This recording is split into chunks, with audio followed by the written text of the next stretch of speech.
നമസ്തേ. പുത്തൻ പുലരിയിലേക്ക് എല്ലാ പ്രിയപ്പെട്ട പ്രേക്ഷകർക്കും സ്വാഗതം. ഞാൻ രോഹിണി മഹേഷ്. ഞാൻ MK വിനോദ്. രോഹിണി, ഇന്ന് നിരവധി വാർത്തകളുണ്ട്. മഹാകുംഭമേളയ്ക്ക് ഇന്ന് തുടക്കമാവുകയാണ്. അത് വളരെ പ്രധാനപ്പെട്ട കാര്യമാണ്. 144 വർഷത്തിന് ശേഷമാണ് മഹാകുംഭമേള വരുന്നത്. പിന്നെ നാളെയാണ് മകരവിളക്ക്. പിന്നെ പീച്ചിയിൽ നിന്ന് ഒരു സങ്കടകരമായ ഒരു വാർത്തയും വരുന്നുണ്ട്. 4 പെൺമക്കൾ 4 +1 വിദ്യാർത്ഥിനികളാണ് കുളിക്കാൻ ഇറങ്ങി. അതിലൊരാൾ മരണപ്പെട്ട വാർത്തയും രാവിലെ വരുന്നുണ്ട്. നമുക്കെന്തായാലും തലക്കെട്ട് ആദ്യം നോക്കാം. പ്രധാന വാർത്തകൾ. പീച്ചി ഡാമിൽ വീണ 4 പെൺകുട്ടികളിൽ ഒരാൾ മരിച്ചു. മരിച്ചത് തൃശൂർ പട്ടിക്കാട് സ്വദേശിനി അലീന. 3 പെൺകുട്ടികൾ ചികിത്സയിൽ.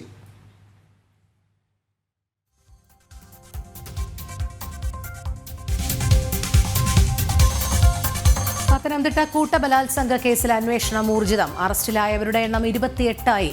വിദേശത്തുള്ള പ്രതികളെ നാട്ടിലെത്തിക്കാൻ ശ്രമം.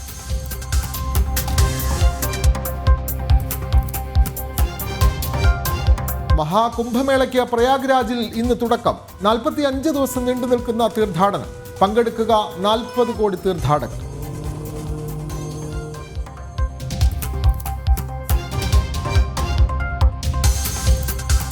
ശബരിമലയിൽ നാളെ മകരവിളക്ക്. തിരുവാഭരണ ഘോഷയാത്രയ്ക്ക് വിവിധ കേന്ദ്രങ്ങളിൽ വൻ വരവേൽപ്പ്.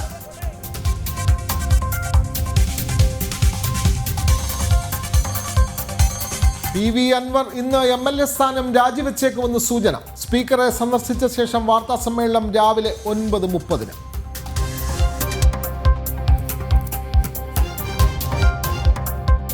നെയ്യാറ്റിൻകര സമാധി കേസിൽ അന്വേഷണം ഊർജിതം. മരിച്ച ഗോപൻ സ്വാമിയുടെ കല്ലറ തുറന്നുള്ള പരിശോധന ഇന്നുണ്ടായേക്കും. ബന്ധുക്കളുടെ മൊഴികളിലെ വൈരുദ്ധ്യം പോലീസ് പരിശോധിക്കും.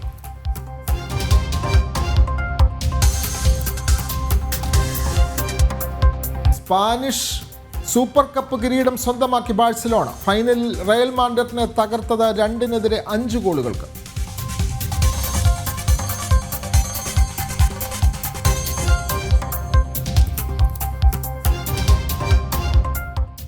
അതേപോലെ നമുക്ക് സന്നിധാനത്തെ വിശേഷങ്ങളിലേക്ക് തന്നെ ആദ്യം പോകാം. ശരണമെന്റെ അയ്യപ്പ. പവർഡ് ബൈ അഴകുള്ള മുടിക്ക് വേണം total care from AVA Kottakkal Ayurveda. ശരിയായ ആയുർവേദം, ശരിയായ ഫലപ്രാപ്തി. കോ പവർഡ് ബൈ ഇനി എന്നും നിങ്ങളുടെ പ്രഭാത ഭക്ഷണം BKD സ്റ്റീം പുട്ടുപൊടി, rich and soft. Bharat Lajna multi state housing cooperative society limited, Kerala, Tamil Nadu and Pondicherry. Meralda gold, diamond, gems. ആതുര സേവന രംഗത്ത് സമർപ്പിത സേവനത്തിന്റെ 50 വർഷങ്ങൾ. ഭാരത് ഹോസ് in association with Makarajyothi group of companies, Pune, Maharashtra. ഇനി നമ്മുടെ വീട്ടിൽ ഉദയഭാരത് കലണ്ടർ തന്നെ. രാമരാജനറിയാം മലയാളക്കര.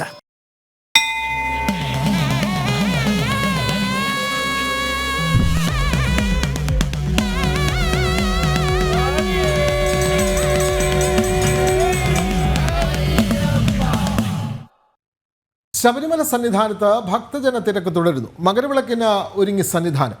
ഇന്നലെ പന്തളത്ത് നിന്നും പുറപ്പെട്ട തിരുവാഭരണ ഘോഷയാത്ര നാളെ സന്നിധാനത്ത് എത്തിച്ചേരും. മകരവിളക്ക് കാണാൻ എത്തുന്നത് ആയിരക്കണക്കിന് ഭക്തരാണ്. വിവരങ്ങളുമായി അഖിൽ പാലോട്ടുമടം ചേരുന്നു. അഖിൽ, സ്വാമി ശരണം. നാളെയാണ് പൊന്നമ്പലമേട്ടിൽ മകരജ്യോതി തെളിയുന്നത്. നാളെ തിരുവാഭരണ ഘോഷയാത്ര നാളെ വൈകിട്ട് സന്നിധാനത്തേക്ക് എത്തുന്നു. 18-ാം പടി കയറി എത്തുന്ന തിരുവാഭരണത്തെ തന്ത്രിയും മേൽശാന്തിയും ഒക്കെ കൊടിമരച്ചൂട്ടിൽ സ്വീകരിച്ച് ശ്രീകോവിലേക്ക് കൊണ്ടുപോകും. പിന്നീട് ദീപാരാധന തുടങ്ങിയ നിരവധി ചടങ്ങുകൾ. കൂടുതൽ വിവരങ്ങൾ അഖിൽ.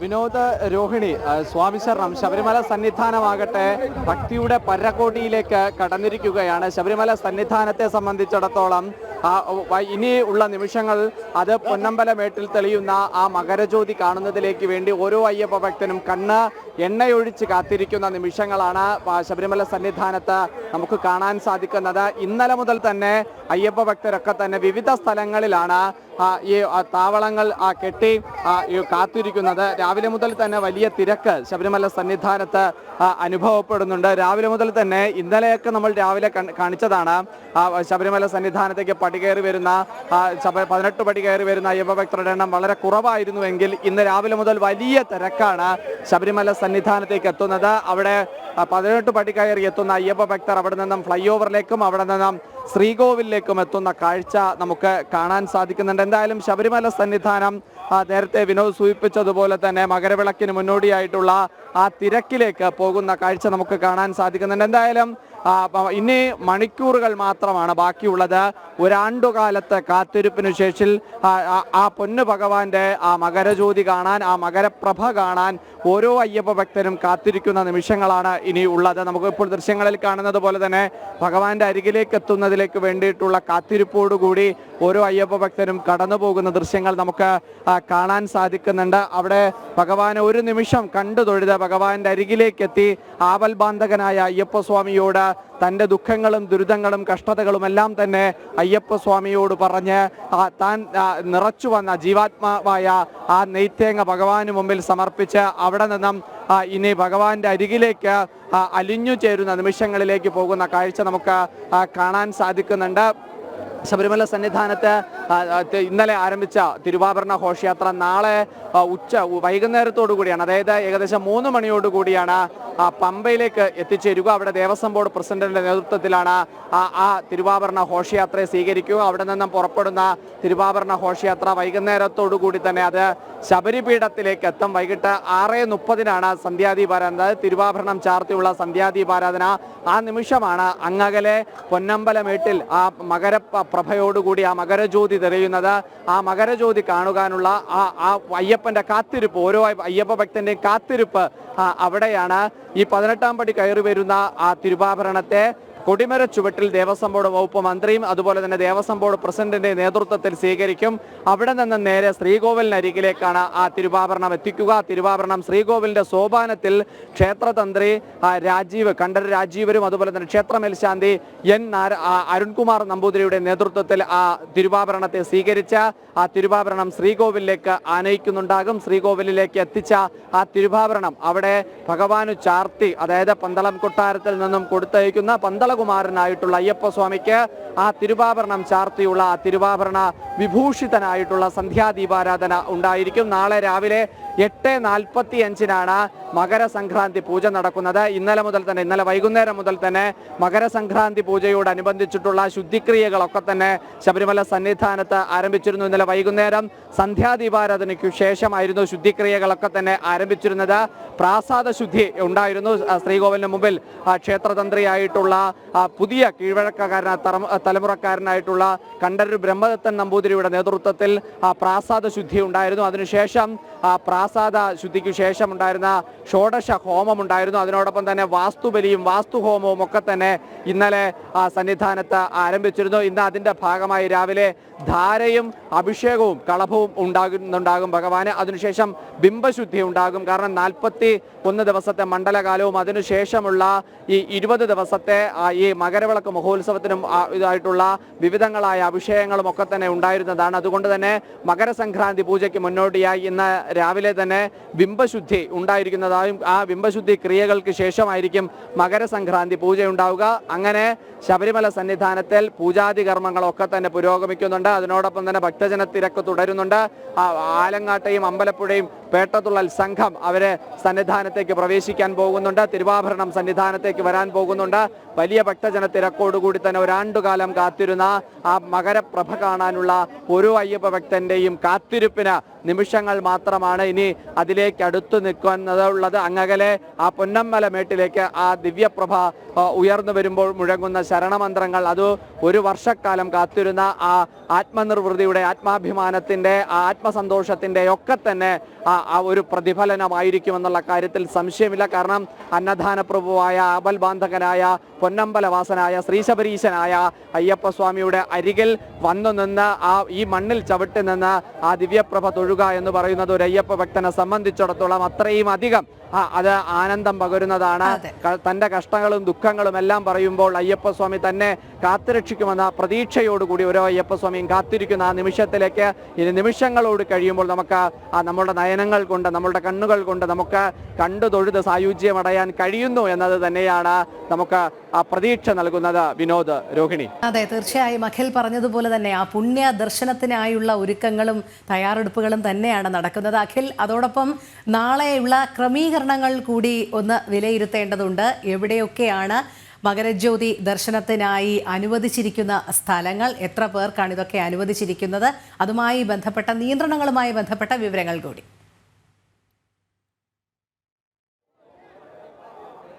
രോഹിണി, ശബരിമല സന്നിധാനത്ത് തിരക്ക് മുൻനിർത്തി കഴിഞ്ഞ ദിവസം തന്നെ പോലീസും അതുപോലെ തന്നെ ദേവസ്വം ബോർഡും തീരുമാനിച്ചത് ഇന്ന് ഈ വെർച്വൽ ക്യൂ ബുക്കിങ്ങിലും സ്പോട്ട് ബുക്കിങ്ങിലും ഒക്കെ ഒരു നിയന്ത്രണം വരുത്തണം എന്ന് തന്നെയാണ്. അത് 12 മുതൽ തന്നെ ആ നിയന്ത്രണങ്ങൾക്ക് ക്രമീകരണങ്ങൾ ഏർപ്പെടുത്തിയിരുന്നു. 12-ാം തീയതി, അതായത് താരതമ്യേന 70,000 പേർക്കായിരുന്നു വെർച്വൽ ക്യൂ ഉണ്ടായിരുന്നത്. ആ 10,000 പേർക്ക് സ്പോട്ട് ബുക്കിംഗ്, അങ്ങനെ 80,000 പേർക്കാണ് ദർശനത്തിന് ക്രമീകരണം ഒരുക്കിയിരുന്നത്. പക്ഷേ സ്പോട്ട് ബുക്കിംഗ് അധികമായി തന്നെ വന്നിരുന്നു. അത് 22,000-ഉം 25,000-ഉം ഒക്കെയായി അധിക സ്പോട്ട് ബുക്കിംഗ് ഉണ്ടായിരുന്നു. പക്ഷേ ഇന്നലെ മുതൽ, അതായത് വലിയ ക്രമീകരണത്തോടു കൂടിയാണ് ഇപ്പോൾ നിജപ്പെടുത്തിയിരിക്കുന്നത്. ഇന്നലെ 60,000 പേർക്കായിരുന്നു വെർച്വൽ ക്യൂ നൽകിയിരുന്നത്. അത് ഇന്ന് 50,000 ആകും. നാളെ 40,000 പേർക്ക് മാത്രമായിരിക്കും വെർച്വൽ ക്യൂവിലൂടെ ദർശനത്തിലേക്ക് എത്താൻ സാധിക്കുന്നത്. 5,000 പേർക്ക് മാത്രമാണ് ഈ സ്പോട്ട് ബുക്കിംഗും നൽകുന്നത്. അതിന്റെ ക്രമീകരണങ്ങൾ ആ തരത്തിലാണ് ഇപ്പോൾ ഏർപ്പെടുത്തിയിരിക്കുന്നത്. സുരക്ഷയുടെ ഭാഗമായിട്ട് പോലീസ് ഏകദേശം 5,000-ഓളം പോലീസ് ഉദ്യോഗസ്ഥരെ വിന്യസിച്ചുകൊണ്ടാണ് ശബരിമല സന്നിധാനത്ത് ഇത്തവണ മകരവിളക്കിന് മുന്നോടിയായ പോലീസിന്റെ സുരക്ഷാ ക്രമീകരണങ്ങൾ ഏർപ്പെടുത്തിയിരിക്കുന്നത്. ഏകദേശം 1,800-ഓളം പോലീസ് ഉദ്യോഗസ്ഥർ സന്നിധാനത്ത്, 800-ഓളം പോലീസ് ഉദ്യോഗസ്ഥർ പമ്പയില്, 750 പോലീസ് ഉദ്യോഗസ്ഥർ നിലയ്ക്കല്, 650 പോലീസ് ഉദ്യോഗസ്ഥർ കോട്ടയത്ത്, 1,050 പോലീസ് ഉദ്യോഗസ്ഥർ ഇടുക്കിയിൽ. ഇത്തരത്തിലാണ് 5,000-ഓളം പോലീസ് ഉദ്യോഗസ്ഥരെ വിവിധ മേഖലകളിലായിട്ട് ക്രമീകരിച്ചിരിക്കുന്നത്. സന്നിധാനം പരിസരത്തൊക്കെ തന്നെ ഈ പോലീസിന്റെ സ്പെഷ്യൽ ഓഫീസറായിട്ടുള്ള ADGP എസ് റീച്ചത്ത് IPS-ന്റെ നേതൃത്വത്തിലായിരിക്കും ഫുൾ നിയന്ത്രണവും ഉണ്ടാവുക. പമ്പയിൽ റേഞ്ച് IG ശങ്കർ മനോഹറിന്റെ നേതൃത്വത്തിലായിരിക്കും കാര്യങ്ങൾ നിയന്ത്രിക്കുക. നിലയ്ക്കലിൽ DIG ആയിട്ടുള്ള അജിത ബീഗത്തിന്റെ നേതൃത്വത്തിലായിരിക്കും കാര്യങ്ങൾ നിയന്ത്രിക്കുക. ഇടുക്കിയിൽ എറണാകുളം റേഞ്ച് IG-യുടെ നേതൃത്വത്തിലായിരിക്കും പോലീസ് സുരക്ഷാ ക്രമീകരണങ്ങളൊക്കെ തന്നെ ക്രമീകരിക്കുന്നത്. അതിനോടൊപ്പം തന്നെ പുല്ലമ്പലമേട്ടിൽ തെളിയുന്ന മകരജ്യോതി കാണുന്നതിലേക്ക് വേണ്ടി പോലീസ് ചില സ്ഥലങ്ങളിലൊക്കെ തന്നെ വ്യൂ പോയിന്റുകൾ അത് പറഞ്ഞിട്ടുണ്ട്. കാരണം അധികമായി ചില സ്ഥലങ്ങളിലേക്കൊക്കെ തന്നെ അയ്യപ്പ ഭക്തർ കടന്നുപോയാൽ അത് വനപ്രദേശങ്ങളിലേക്കാണ് പോകുന്നത് എങ്കിൽ അത് വലിയ അപകടങ്ങളിലേക്ക് പോകുമെന്ന വിലയിരുത്തലിന്റെ അടിസ്ഥാനത്തിലാണ് അത്തരത്തിലൊരു ക്രമീകരണം ഇപ്പോൾ ഏർപ്പെടുത്തിയിരിക്കുന്നത്. എന്തായാലും ജാഗ്രതയോടുകൂടി തന്നെയാണ് പോലീസ് അയ്യപ്പന്മാർ ഈ മകര സംക്രാന്തിയുടെ അല്ലെങ്കിൽ മകരവിളക്കിന് മുന്നോടിയായിട്ടുള്ള സുരക്ഷാ ക്രമീകരണങ്ങളെല്ലാം ഏർപ്പെടുത്തിയിരിക്കുന്നത്.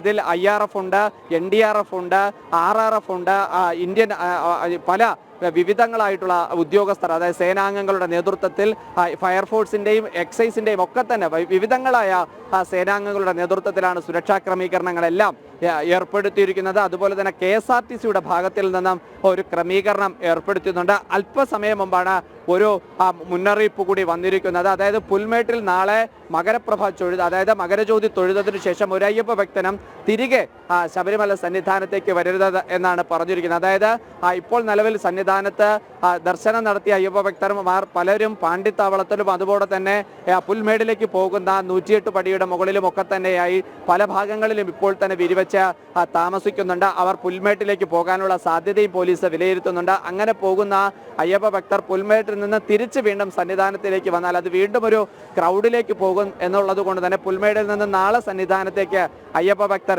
എത്തരുത് എന്നൊരു നിർദ്ദേശം കൂടി ഇപ്പോൾ പോലീസിന്റെ ഭാഗത്ത് നിന്ന് വരുന്നുണ്ട്. രോഹിണി, എന്തായാലും വലിയ ക്രമീകരണങ്ങൾ പോലീസിന്റെ ഭാഗത്തു നിന്നും ദേവസ്വം ബോർഡിന്റെ ഭാഗത്തു നിന്നും ഒക്കെ തന്നെ ഏർപ്പെടുത്തുന്നുണ്ട്. അതുപോലെ തന്നെ പത്തനംതിട്ടയുടെ ഗവി പോലുള്ള പ്രദേശങ്ങളിലൊക്കെ തന്നെ അനധികൃതമായിട്ടുള്ള വ്യൂ പോയിന്റുകൾ സൃഷ്ടിച്ച അയ്യപ്പ ഭക്തരെ കൊണ്ടുപോകുന്ന ചില ലോബികൾ പ്രവർത്തിക്കുന്നതായി പോലീസ് വിലയിരുത്തുന്നുണ്ട്. ആ പ്രദേശങ്ങളിലൊക്കെ തന്നെ കനത്ത സുരക്ഷയൊരുക്കാൻ വേണ്ടി പോലീസ് തീരുമാനമെടുത്തിട്ടുണ്ട്. അതുപോലെ തന്നെ ഇടുക്കിയുടെ പല പ്രദേശങ്ങളിലുമൊക്കെ തന്നെ ഇത്തരത്തിൽ അനധികൃതമായ വ്യൂ പോയിന്റുകൾ സൃഷ്ടിക്കാതിരിക്കാനുള്ള നിർദ്ദേശവും ജാഗ്രതയും പോലീസ് കൈക്കൊള്ളുന്നുണ്ട്. രോഹിണി, വളരെ കൃത്യമായ വിവരങ്ങളാണ് രാവിലെ സന്നിധാനത്ത് നിന്നും അഖിൽ നൽകിയത്.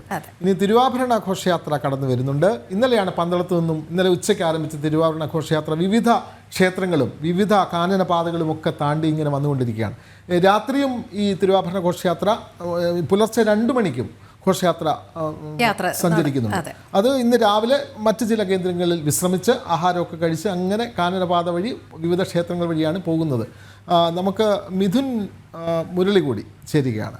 തിരുവാഭരണ ഘോഷയാത്ര കടന്നു വരുന്നു. ഇപ്പോൾ എവിടെയാണ് തിരുവാഭരണ ഘോഷയാത്ര എത്തിയിട്ടുള്ളത്? കൂടുതൽ വിവരങ്ങൾ മിഥുൻ മുരളി.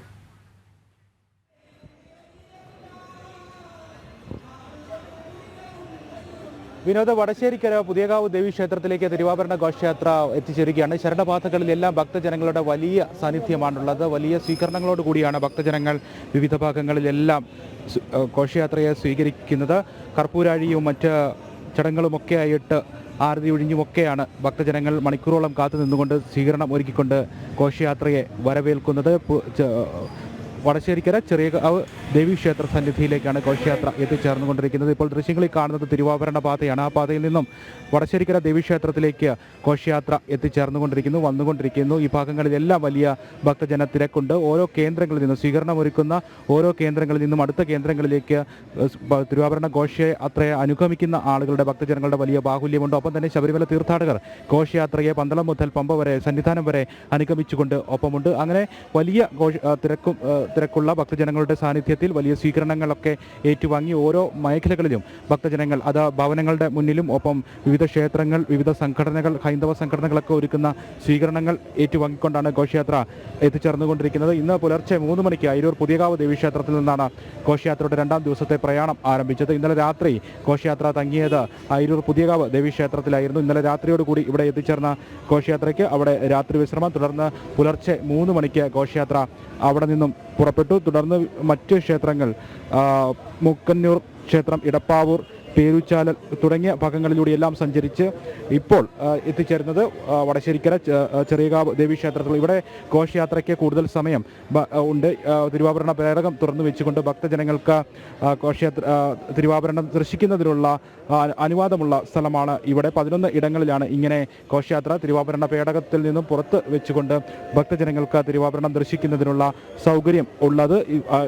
ദൃശ്യങ്ങളിൽ കാണുന്നത് തത്സമയ ദൃശ്യങ്ങൾ. വടശ്ശേരിക്കര ചെറിയകാവ് ദേവീക്ഷേത്രത്തിലേക്ക് ഘോഷയാത്ര എത്തിച്ചേർന്നുകൊണ്ടിരിക്കുന്ന 3 തിരുവാഭരണ പേടകങ്ങളിലായി 28 അംഗ വാഹക സംഘം നയിക്കുന്ന തൃക്കേട്ടനാൾ രാജരാജ വർമ്മയുടെ കൊട്ടാരം പ്രതിനിധിയുടെ നേതൃത്വത്തിൽ 28 അംഗ തിരുവാഭരണ വാഹക പേടക സംഘം നയിക്കുന്ന ഘോഷയാത്ര ഇപ്പോൾ വടശ്ശേരിക്കര ദേവീക്ഷേത്രത്തിലേക്ക്, വടശ്ശേരിക്കരയിലേക്ക് എത്തിച്ചേർന്നുകൊണ്ടിരിക്കുന്നു. ശരണപാത അയ്യപ്പ ശരണം വിളികളാൽ മുഖരിതമാണ്. എല്ലാ ശരണപാതകളിലും ഭക്തജനങ്ങൾ തിങ്ങി നിറഞ്ഞു നിന്നുകൊണ്ട് സ്വാമിയെ ശരണം, അയ്യപ്പ ശരണം വിളികൾ മാത്രം മുഴങ്ങുന്ന ശരണമന്ത്രം മുഖരിതമായിട്ടുള്ള ശരണപാതകളാണ് എല്ലാം. പന്തളത്ത് നിന്നും ശബരിമല വരെയുള്ള ശരണപാതകളെല്ലാം ഇങ്ങനെ ശരണം വിളികൾ മാത്രം മുഴങ്ങുന്നു. ശരണം വിളികൾ ശരണം മന്ത്രധ്വനികൾ മാത്രം മുഴങ്ങുന്ന അന്തരീക്ഷത്തിലൂടെ അയ്യപ്പസ്വാമിയെ മാത്രം ഭജിക്കുന്ന ശരണപാതകളിൽ തിങ്ങി നിറഞ്ഞു നിൽക്കുന്ന ഭക്തജനങ്ങളുടെ ആ സാന്നിധ്യത്തിൽ ഇപ്പോൾ ഘോഷയാത്ര വടശ്ശേരിക്കരയിലേക്ക് എത്തുകയാണ്. ഇവിടെ അല്പസമയം ഭക്തജനങ്ങൾക്ക് തിരുവാഭരണം ദർശിക്കുന്നതിനുള്ള സൗകര്യം വടശ്ശേരിക്കര ചെറിയകാവ് ദേവീക്ഷേത്രത്തിൽ ഒരുക്കിയിരിക്കുന്നു. ഇന്ന് രാത്രിയിലെ ലാഹ വനംവകുപ്പ് സത്രത്തിലേക്കാണ് ഘോഷയാത്ര എത്തുക. ഇന്ന് അവിടെയാണ് ഘോഷയാത്രയുടെ രാത്രി വിശ്രമം. നാളെ പുലർച്ചെ അവിടെ നിന്ന് പുറപ്പെടുന്ന ഘോഷയാത്ര വൈകിട്ട് 5:30 ശരംകുത്തിയിലെത്തും. ശരംകുത്തിയിൽ ദേവസ്വം ഉദ്യോഗസ്ഥരുടെയും മറ്റും ആചാരപരമായ സ്വീകരണത്തിന് ശേഷം 18ാം പടി കയറി കൊടിമരച്ചുവട്ടിലെത്തുമ്പോൾ തന്ത്രിയും മേൽശാന്തിയും ചേർന്ന് തിരുവാഭരണം ഏറ്റുവാങ്ങി തിരുവാഭരണ പേടകത്തിൽ നിന്നും പ്രധാനപ്പെട്ട തിരുവാഭരണ പേടകത്തിൽ നിന്നും അയ്യപ്പസ്വാമിക്ക് ചാർത്തുന്നതിനുള്ള തിരുവാഭരണ പേടകത്തിൽ നിന്നും തിരുവാഭരണം, തിരുമുഖവും മറ്റ് തിരുവാഭരണങ്ങളും പന്തളരാജൻ അയ്യപ്പസ്വാമിക്ക് സമർപ്പിച്ച യോദ്ധാവായിട്ട് അയ്യപ്പസ്വാമിയെ കാണാൻ ആഗ്രഹിച്ച അയ്യപ്പസ്വാമിയുടെ പിതാവ് അയ്യപ്പസ്വാമിക്ക് സമർപ്പിച്ച, വളർത്തച്ഛൻ അയ്യപ്പസ്വാമിക്ക് സമർപ്പിച്ച ആ തിരുമുഖം, തിരുവാഭരണമൊക്കെ ചാർത്തിയുള്ള ദീപാരാധന നടക്കും. ആ സമയം മകര സംക്രമ നാളിൽ പൊന്നമ്പലമേട്ടിൽ മകരജ്യോതി തെളിയും. ആ ഒരു പുണ്യ നിമിഷത്തിന് വേണ്ടിയുള്ള കാത്തിരിപ്പ്, ആ കാത്തിരിപ്പാണ് ഒരു വർഷം നീണ്ടു നിൽക്കുന്ന, ഓരോ വർഷത്തെയും ഭക്തജനങ്ങളുടെ ആറ്റുനോറ്റ് ഉള്ള കാത്തിരിപ്പ്. ആ കാത്തിരിപ്പിൻ്റെയൊക്കെ പുണ്യ നിമിഷങ്ങളിലേക്കാണ് ഇനിയുള്ള ദിവസങ്ങൾ, ഇനിയുള്ള മണിക്കൂറുകൾ പോകുന്നത്. എന്തായാലും ക്ഷേത്രത്തിലേക്ക് ഘോഷയാത്ര എത്തിച്ചേരുന്നു. ഘോഷയാത്ര എതിരേൽക്കുന്നതിന് വേണ്ടി ഈ ക്ഷേത്ര സന്നിധിയാകെ ഭക്തജനങ്ങളാൽ തിങ്ങി നിറഞ്ഞു നിൽക്കുന്നു. അഖില ഭാരതീയ അയ്യപ്പ സേവാ സംഘം വടശ്ശേരിക്കരയിലെ മണ്ഡപത്തിൽ ഒരുക്കിയിരിക്കുന്ന സ്വീകരണത്തിലേക്കാണ് ഘോഷയാത്ര പോകുന്നത്. 28 അംഗ തിരുവാഭരണ പേടക വാഹക സംഘം 3 പേടകങ്ങളിലായിട്ടാണ് ഈ 3 പേടകങ്ങളിലായിട്ട്, പ്രധാന പേടകത്തിൽ തിരുമുഖവും തിരുവാഭരണങ്ങളും ഉള്ളപ്പോൾ രണ്ടാമത്തെ പേടകത്തിൽ പൂജാപാത്രങ്ങളും മറ്റ് പൗരാണിക വസ്തുക്കളും, മൂന്നാമത്തെ പേടകത്തിൽ കൊടിക്കൂറയും ജീവതയും അടങ്ങുന്നുള്ള മൂന്നാമത്തെ പേടകം. അങ്ങനെ 3 പേടകങ്ങളിലായിട്ട് തിരുവാഭരണ വാഹകർ, 28 അംഗ തിരുവാഭരണ വാഹകർ വഹിക്കുന്ന ഘോഷയാത്ര. ഇതിൽ ഏറ്റവും പ്രധാനപ്പെട്ട തിരുമുഖവും തിരുവാഭരണങ്ങളും അടങ്ങുന്ന പേടകം, അത് ഗുരുസ്വാമി കുളത്തിനാൽ ഗംഗാധരൻ പിള്ള, അദ്ദേഹത്തിന് ചില ആരോഗ്യ പ്രശ്നങ്ങളുണ്ട്, കുളത്തിനാൽ ഉണ്ണികൃഷ്ണൻ, അദ്ദേഹത്തിന്റെ മകനാണ് ആ പ്രധാന പേടകം വഹിക്കുന്നത്. രണ്ടാമത്തെ പേടകം പാത്രങ്ങളും പൗരാണിക വസ്തുക്കളും ഒക്കെയുള്ള രണ്ടാമത്തെ പേടകം വഹിക്കുന്നത് കുളത്തിനാൽ ശിവൻപിള്ളയാണ്. മൂന്നാമത്തെ പേടകം ജീവതയും കൊടിക്കൂറയും ഒക്കെ അടങ്ങുന്ന ആ പേടകം വഹിക്കുന്നത് തോട്ടത്തിൽ പ്രതാപചന്ദ്രൻ നായർ. ഇങ്ങനെ 3 പ്രധാനപ്പെട്ട തിരുവാഭരണ വാഹകർ, ഒപ്പം തന്നെ അവരെ സഹായിക്കുന്നതിന് വേണ്ടിയുള്ള 28 അംഗ സംഘം. ഇവർക്ക് നേതൃത്വം നൽകുന്ന പന്തള രാജപ്രതിനിധി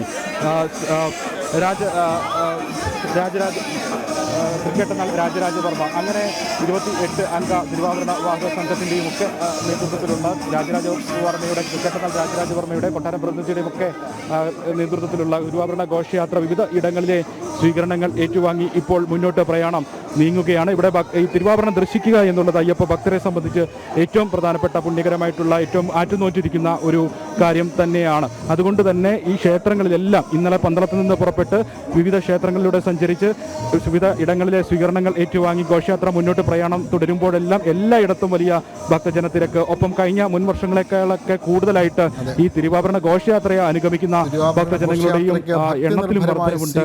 വിവിധ ഇടങ്ങളിൽ ലഭിച്ചുകൊണ്ടിരിക്കുന്ന വടശ്ശേരിക്കര ദേവീക്ഷേത്രത്തിലേക്ക് തിരുവാഭരണ ഘോഷയാത്ര എത്തുന്നതിൻ്റെ തത്സമയ ദൃശ്യങ്ങളും അതിൻ്റെ വിവരങ്ങളുമാണ് മിഥുൻ മുരളി നമുക്ക് നൽകിയത്. മിഥുൻ പറഞ്ഞതുപോലെ തന്നെ വിവിധ കേന്ദ്രങ്ങളിൽ, ക്ഷേത്രങ്ങളിൽ, ഭവനങ്ങളിലൊക്കെ തിരുവാഭരണ ഘോഷയാത്രയ്ക്ക് സ്വീകരണമുണ്ട്. കോഴഞ്ചേരിയിൽ ഒരു ക്രൈസ്തവ കുടുംബവും ഈ തിരുവാഭരണത്തെ സ്വീകരിക്കുന്ന പതിവുണ്ട്.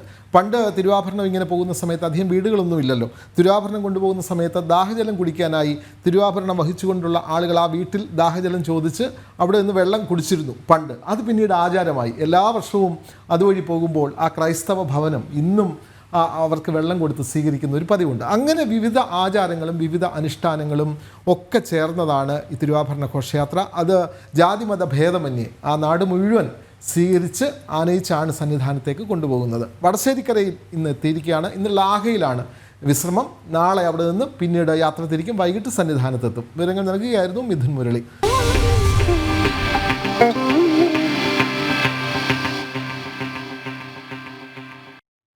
നമ്മുടെ പ്രേക്ഷകർ നിരവധി ആശംസകൾ പറയുന്നുണ്ട്. ധനുമാസത്തിലെ തിരുവാതിരയാണ്. അപ്പോൾ തിരുവാതിര ആശംസകൾ പ്രേക്ഷകർക്കും തിരുവാതിര ആശംസകൾ നേരുന്നു. ഇനി നമുക്ക് കുംഭമേളയുടെ വാർത്തകളിലേക്ക് പോയാലോ. സനാതനധർമ്മത്തിൻ്റെ വിരാട സംഗമത്തിന് നാളെ തുടക്കമാകുകയാണ്.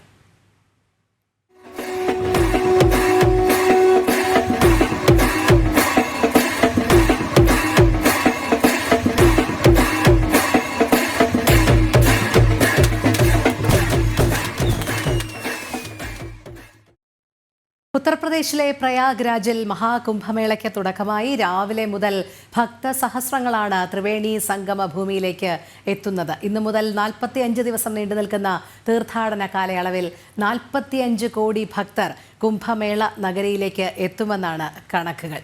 വിവരങ്ങളുമായി എസ് നന്ദഗോപൻ ചേരുന്നു. നന്ദൻ, മഹാകുംഭമേളയ്ക്ക് തുടക്കം കുറിക്കുമ്പോൾ അവിടെ നിന്നുള്ള വിവരങ്ങൾ.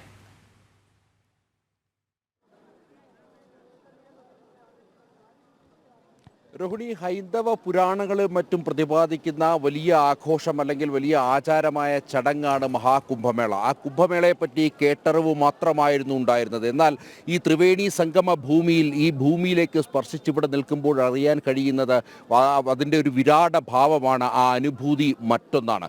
ഭക്തസഹസ്രങ്ങളാണ് രാവിലെ മുതൽ തന്നെ ഇവിടേക്ക് ഈ പ്രയാഗ്രാജിലേക്ക്, ത്രിവേണി സംഗമത്തിലേക്ക് ഒഴുകിയെത്തിക്കൊണ്ടിരിക്കുന്നത്. 10 കിലോമീറ്റർ ദൂരപരിധിയിലായിട്ടാണ് ഇതുമായി ബന്ധപ്പെട്ട്, അതായത് ഗംഗയുടെ തീരത്ത് ഘാട്ടുകൾ ഒരുക്കിയിരിക്കുന്നത്. അതിലൊരു റോഡ് മാത്രമാണ് ഇപ്പോൾ ഈ ദൃശ്യങ്ങളിൽ കാണുന്നത്. ഇതിലൂടെ തന്നെ ആയിരങ്ങൾ, ലക്ഷങ്ങളാണ് ഒഴുകിയെത്തിക്കൊണ്ടിരിക്കുന്നത്. പുലർച്ചെ മുതൽ തന്നെ അണമുറിയാതെ തന്നെ ഭക്തസഹസ്രങ്ങൾ ഒഴുകിയെത്തുന്ന കാഴ്ചയാണ് നമുക്കിവിടെ കാണാൻ കഴിയുന്നത്. മാത്രമല്ല ഈ 10 കിലോമീറ്റർ ചുറ്റളവിൽ വിവിധ റോഡുകൾ ഗംഗയുടെ തീരങ്ങളിലേക്ക് ഇതുമായി ബന്ധപ്പെട്ട സ്നാനകർമ്മങ്ങൾ നിർവഹിക്കുവാൻ വേണ്ടി, ഭക്തർക്ക് എത്തിച്ചേരുവാൻ വേണ്ടി താൽക്കാലികമായും മറ്റും ഒരുക്കിയിട്ടുണ്ട്. ആ റോഡുകളിലും ഇതേപോലെ തന്നെ ഭക്തരുടെ വലിയ ഒരു ഒഴുക്ക് തന്നെയാണ് ഉണ്ടായിരിക്കുന്നത്. ഏതാണ്ട് 45 കോടി ജനങ്ങൾ, കേരളത്തിൻ്റെ ജനസംഖ്യയുടെ 10 ഇരട്ടിയോളം വരുന്ന ജനവിഭാഗങ്ങൾ ഇവിടെ ഈ തീർത്ഥാടന മണ്ണിലേക്ക് എത്തുമെന്നുള്ളതാണ് കണക്ക് കൂട്ടുന്നത്.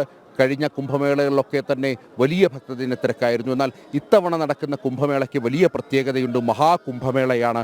അതായത് 12 പൂർണ്ണ കുംഭമേളകൾ, 12 വർഷം കൂടുമ്പോൾ നടക്കുന്ന പൂർണ്ണ കുംഭമേളകൾ, 12 കുംഭമേളകൾ, പൂർണ്ണ കുംഭമേളകൾ കഴിയുമ്പോഴുണ്ടാകുന്ന മഹാകുംഭമേളയാണ്. അതായത് 144 വർഷങ്ങൾക്ക് ശേഷം ആണ് ഇത്തരമൊരു മഹാകുംഭമേള നടക്കുന്നതെന്നുള്ളതാണ് സന്യാസി ശ്രേഷ്ഠന്മാരും മറ്റും ചൂണ്ടിക്കാണിക്കുന്നത്. സൂര്യ, ചന്ദ്ര, വ്യാഴഗ്രഹങ്ങളുടെ ഒരു സാന്നിധ്യം, അവ പ്രത്യേക ഒരു രാശിയിലെത്തുമ്പോൾ സംഭവിക്കുന്ന ആ ഒരു ചടങ്ങ്, ആ ഒരു സവിശേഷമായ ചടങ്ങിൽ പങ്കെടുക്കുവാൻ വേണ്ടി ലോകത്തിൻ്റെ തന്നെ വിവിധ ഭാഗങ്ങളിൽ നിന്നും ഭക്തർ എത്തുന്നു. ഭാരതത്തിൻ്റെ തന്നെ വിവിധ സംസ്ഥാനങ്ങളിൽ നിന്നും, കേരളമടക്കമുള്ള സംസ്ഥാനങ്ങളിൽ നിന്നും ഭക്തരെത്തുന്നു. അതിനായി വിപുലമായ സജ്ജീകരണങ്ങളാണ് ഉത്തർപ്രദേശ് സർക്കാർ ഒരുക്കിയിട്ടുള്ളത്. പ്രത്യേക ട്രെയിൻ സർവീസ്, 13,000-ലധികം ട്രെയിൻ സർവീസുകൾ പ്രയാഗ്രാജിലേക്ക്, അതിൽ 3,000-ലധികം ട്രെയിനുകൾ പ്രത്യേക സ്പെഷ്യൽ ട്രെയിനുകളായി പ്രയാഗ്രാജിലേക്ക് എത്തുന്നു.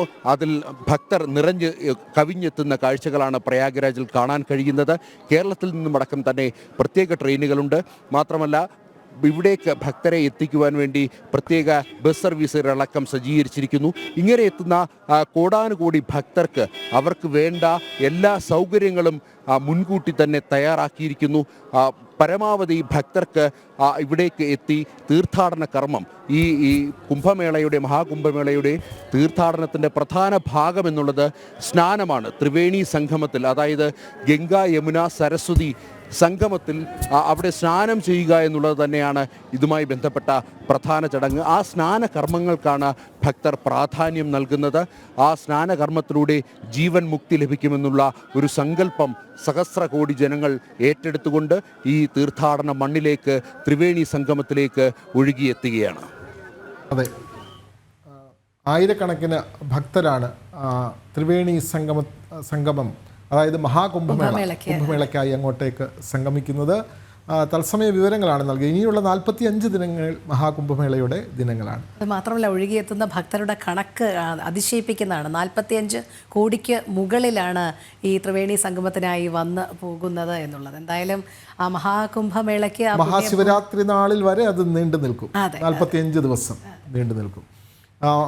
തിരുവാതിര ആശംസകൾ നിരവധി പേർ പറയുന്നുണ്ട്. ഗണേഷ് കുമാർ പറയുന്നുണ്ട്, അതേപോലെ തന്നെ സേതുമാധവൻ, രാജേഷ് തുടങ്ങി നമ്മുടെ പുരുഷ പ്രേക്ഷകരാണ് കൂടുതലും തിരുവാതിര ആശംസകൾ നേരുന്നത്. നമുക്ക് ഇനി പീച്ചി ഡാമിലെ ഇന്ന് രാവിലെ വന്ന ഒരു ദുഃഖവാർത്തയിലേക്ക് പോകാം.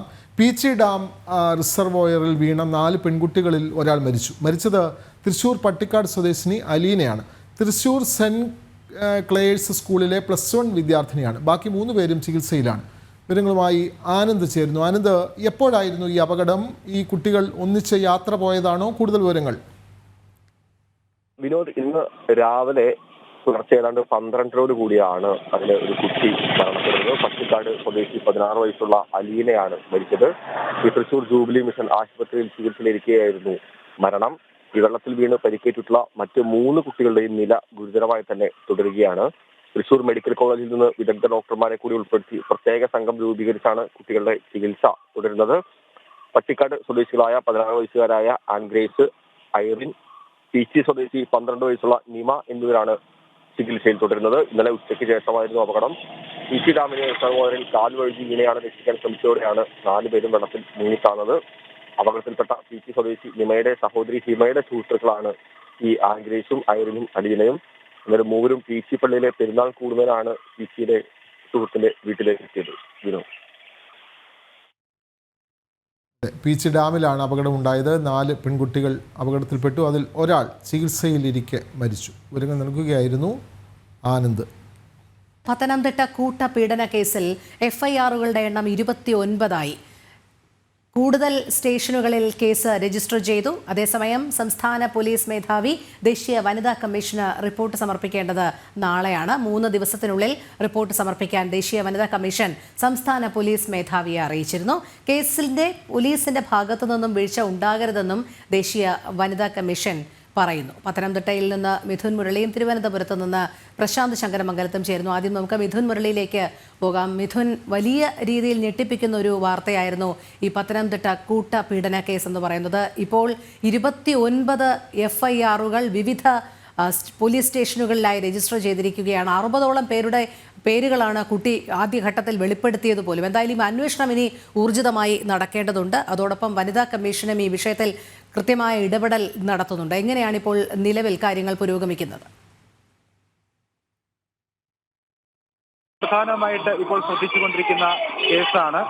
വളരെ നിർണായകമായിട്ടുള്ള ഒരു കേരള ചരിത്രത്തിൽ തന്നെ അപൂർവമായി സംഭവിക്കുന്ന ഒരു കേസുകളിൽ ഒന്നായതുകൊണ്ട് തന്നെ വളരെ വേഗത്തിൽ അന്വേഷണം വ്യാപിപ്പിക്കേണ്ടത് പോലീസിനെ സംബന്ധിച്ചിടത്തോളം ശക്തമായ കാര്യം തന്നെയാണ്. അതുകൊണ്ട് തന്നെ പ്രത്യേക അന്വേഷണ സംഘത്തിന് രൂപം നൽകി വിവിധ പോലീസ് സ്റ്റേഷനുകൾ കേന്ദ്രീകരിച്ചുകൊണ്ടുള്ള വ്യാപകമായിട്ടുള്ള അന്വേഷണമാണ് ഇപ്പോൾ പുരോഗമിച്ചുകൊണ്ടിരിക്കുന്നത്. നിലവിൽ 29 കേസ് എഫ്ഐആറുകൾ വിവിധ സ്റ്റേഷനുകളിലായി രജിസ്റ്റർ ചെയ്തിട്ടുണ്ട്. നേരത്തെ പത്തനംതിട്ട, ഇടത്തിട്ട സ്റ്റേഷനുകളിൽ മാത്രമായിരുന്നു 5-7 കേസുകൾ ആദ്യം രജിസ്റ്റർ ചെയ്തിരുന്നുവെങ്കിൽ ഇപ്പോൾ കൂടുതൽ സ്റ്റേഷനുകളിൽ പന്തളം, മലയാലപ്പുഴ പോലീസ് സ്റ്റേഷനുകളിലായിട്ട് ഓരോ കേസുകൾ വീതം രജിസ്റ്റർ ചെയ്ത് അങ്ങനെ 29 എഫ്ഐആറുകൾ രജിസ്റ്റർ ചെയ്തിരിക്കുന്നു. 9 കേസുകൾ ആകെ രജിസ്റ്റർ ചെയ്തിരിക്കുന്നു. ഇതിൽ പല ആളുകളും ഇപ്പോൾ വിദേശത്താണ്, സംസ്ഥാനം വിട്ട് പുറത്ത് പോയിരിക്കുന്നുണ്ട് എന്നുള്ള വിവരങ്ങളും പോലീസിന് ഉണ്ട്. ഇവരെല്ലാം കണ്ടെത്തുന്നതിനുള്ള ശ്രമകരമായ ദൗത്യമായിരിക്കും ഇനിയുള്ള ദിവസങ്ങളിൽ പോലീസിന്റെ ഭാഗത്ത് നിന്ന് ഉണ്ടാകേണ്ടത്. കാരണം നേരത്തെ സൂചിപ്പിച്ചതുപോലെ വളരെ നിർണായകമായിട്ടുള്ള കേരളം പരമപ്രധാനമായിട്ട് നോക്കിക്കാണുന്ന ഒരു കേസ് ആണ് എന്നുള്ളത് ഒരു പ്രധാനപ്പെട്ട കാര്യം തന്നെയാണ്. ശരി മിഥുൻ, പ്രശാന്ത് കൂടി ചേരുന്നുണ്ട്. പ്രശാന്തിലേക്ക് കൂടി പോവുകയാണ്. പ്രശാന്ത്, എന്തായാലും കൂടുതൽ കേസുകൾ ജില്ലയിൽ രജിസ്റ്റർ ചെയ്തിട്ടുണ്ട്. എഫ്ഐആറുകളുടെ എണ്ണം 29ആയി. അതോടൊപ്പം ചില പ്രതികൾ വിദേശത്ത് നിന്നും വരേണ്ടതുണ്ട്. ഇവരുടെ ഉൾപ്പെടെയുള്ള അറസ്റ്റ് അല്ലെങ്കിൽ ഇവരിൽ എങ്ങനെയാണ് ഈ കുറ്റം ചുമത്തപ്പെടുന്നത് എന്നൊക്കെ ആലോചനയിലാണ്. അതോടൊപ്പം ദേശീയ വനിതാ കമ്മീഷന് പോലീസ് ഉദ്യോഗസ്ഥർ റിപ്പോർട്ട് സമർപ്പിക്കേണ്ടത് നാളെയാണ് എന്നും അറിയാൻ കഴിയുന്നുണ്ട്. അതുമായി ബന്ധപ്പെട്ട വിവരങ്ങൾ കൂടി.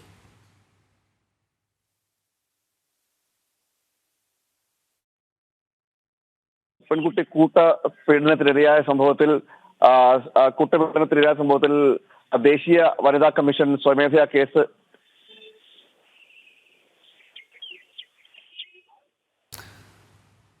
പത്തനംതിട്ടയിലാണ് വളരെ ഞെട്ടിക്കുന്ന തരത്തിലുള്ള ഒരു പോക്സോ കേസാണ് വരുന്നത്. അതായത് വർഷങ്ങളായി 13 വയസ്സ് മുതൽ ഇപ്പോൾ ആ പെൺകുട്ടിക്ക് 18 വയസ്സുണ്ട്. അപ്പോൾ ഏകദേശം 5 വർഷത്തോളമായി 64ഓളം ആളുകൾ ക്രൂരമായ പീഡനത്തിന് ഇത്രയും പേർ പീഡനം നടത്തിയെന്നുള്ള ഞെട്ടിപ്പിക്കുന്ന വെളിപ്പെടുത്തലാണ്. CWC മുമ്പാകെയാണ് പെൺകുട്ടി ആദ്യം മൊഴി നൽകിയത്. പിന്നീട് അത് പോലീസിന് കൈമാറുകയായിരുന്നു. അതിന്മേലുള്ള അറസ്റ്റാണ് ഇപ്പോൾ തുടരുന്നത്. ഇപ്പോൾ അറസ്റ്റ് ചെയ്തവരുടെ എണ്ണം 28ആയി. നിരവധി ആളുകൾ 40ഓളം ആളുകൾ ഈ കേസിൽ ഇപ്പോൾ തന്നെ ഉൾപ്പെട്ടിട്ടുണ്ട്. ചിലർ വിദേശത്തുമാണ്. അവരെ നാട്ടിലെത്തിച്ച് ചോദ്യം ചെയ്ത് കേസിൽ ഉൾപ്പെടുത്താനുള്ള ശ്രമങ്ങളല്ലേ ഇപ്പോൾ. പ്രശാന്ത്, ഇപ്പോൾ ആ കേസിൻ്റെ ഒരു തുടർ നീക്കങ്ങൾ അങ്ങനെയല്ലേ? പ്രത്യേക അന്വേഷണ സംഘത്തെ പോലും ഇപ്പോൾ നിയോഗിച്ചു കഴിഞ്ഞു പോലീസ്. പ്രശാന്ത്, പോലീസ് പ്രത്യേക അന്വേഷണ കമ്മീഷനെ നിയോഗിച്ച് അന്വേഷണം തുടരുന്ന സാഹചര്യമാണുള്ളത്. വലിയ വിവാദമാകുകയും ചെയ്തു. പത്തനംതിട്ടയിലെ ഈ സംഭവം, ഈ പെൺകുട്ടിക്ക് പീഡനത്തിന് ഇരയാകേണ്ടി വന്ന സംഭവം വലിയ വിവാദമാകുകയും ചെയ്തു. ഇതിന്റെ അടിസ്ഥാനത്തിലാണ് ഇപ്പോൾ ദേശീയ വനിതാ കമ്മീഷൻ കേസെടുക്കാൻ നിർദ്ദേശം നൽകുകയും ചെയ്തത്. തുടർന്നാണ് കേസുമായി ബന്ധപ്പെട്ട ഒരു റിപ്പോർട്ട് സമർപ്പിക്കണമെന്ന് 3 ദിവസത്തിനകം സമർപ്പിക്കണമെന്ന് ദേശീയ വനിതാ കമ്മീഷൻ ആവശ്യപ്പെട്ടത്. സംസ്ഥാന പോലീസ് മേധാവിയോടാണ് ഇത് ആവശ്യപ്പെട്ടത്. അത് നാളെ അവസാനിക്കും. ഈ കാര്യത്തിൽ ഒരു തരത്തിലുള്ള വീഴ്ചകളും വരാൻ പാടില്ല. കേസിൽ പൂർണ്ണമായൊരു പരിഗണന ഇതുമായി ബന്ധപ്പെട്ട് ഈ പെൺകുട്ടിക്ക് കിട്ടണം. മാത്രമല്ല പ്രതികൾ ഒരാൾ പോലും രക്ഷപ്പെടാൻ പാടില്ല എന്നതടക്കമുള്ള കാര്യങ്ങൾ സൂചിപ്പിച്ചുകൊണ്ടാണ് വനിതാ കമ്മീഷൻ ഇത്തരത്തിലൊരു നിർദ്ദേശം നൽകിയിരിക്കുന്നത്. നാളെ ഇതുമായി ബന്ധപ്പെട്ട കാര്യങ്ങൾ, ഇതുമായി ബന്ധപ്പെട്ട കൂടുതൽ വിവരങ്ങൾ പോലീസ് മേധാവി ദേശീയ വനിതാ കമ്മീഷന് സമർപ്പിക്കുമെന്നാണ് അറിയാൻ കഴിയുന്നത്. മാത്രമല്ല SC/ST പട്ടികജാതി വകുപ്പും ഇതുമായി ബന്ധപ്പെട്ട കേസെടുക്കുവാനുള്ള സാധ്യതയുമുണ്ട്. എന്തായാലും വലിയ വിവാദങ്ങൾ ഉണ്ടായതിന് പിന്നാലെയാണ് ദേശീയ വനിതാ കമ്മീഷൻ നേരിട്ട് തന്നെ കേസ് ഈ വിഷയത്തിൽ എടുക്കുന്ന സാഹചര്യം ഉണ്ടായത്. അതോടൊപ്പം തന്നെയാണ് വിശദീകരണവും ചോദിച്ചിരിക്കുന്നത്. സംസ്ഥാന പോലീസ് മേധാവിയോടാണ് ഇതിൽ വിശദീകരണം ചോദിച്ചിരിക്കുന്നത്. നാളെ ഇതുമായി ബന്ധപ്പെട്ടുള്ള വിശദീകരണം പോലീസ് മേധാവി നൽകുമെന്നാണ് അറിയാൻ കഴിയുന്നത്. വിനോദ്. അതെ, ഈ കേസിൽ തുടർ നീക്കങ്ങൾ വളരെ ശക്തമായി മുന്നോട്ട് പോവുകയാണ്. പ്രത്യേക അന്വേഷണ കമ്മീഷനെ നിയോഗിച്ചു കഴിഞ്ഞു. DGP ദേശീയ വനിതാ കമ്മീഷന് നാളെ റിപ്പോർട്ട് സമർപ്പിക്കും. ദേശീയ വനിതാ കമ്മീഷനാണ് ഇക്കാര്യത്തിൽ കൃത്യമായി ഇടപെടൽ നടത്തുന്നത്. അതുകൊണ്ടാണ് ഈ കേസിൽ ഒരു നീക്കവും ശക്തമായി വന്നത്.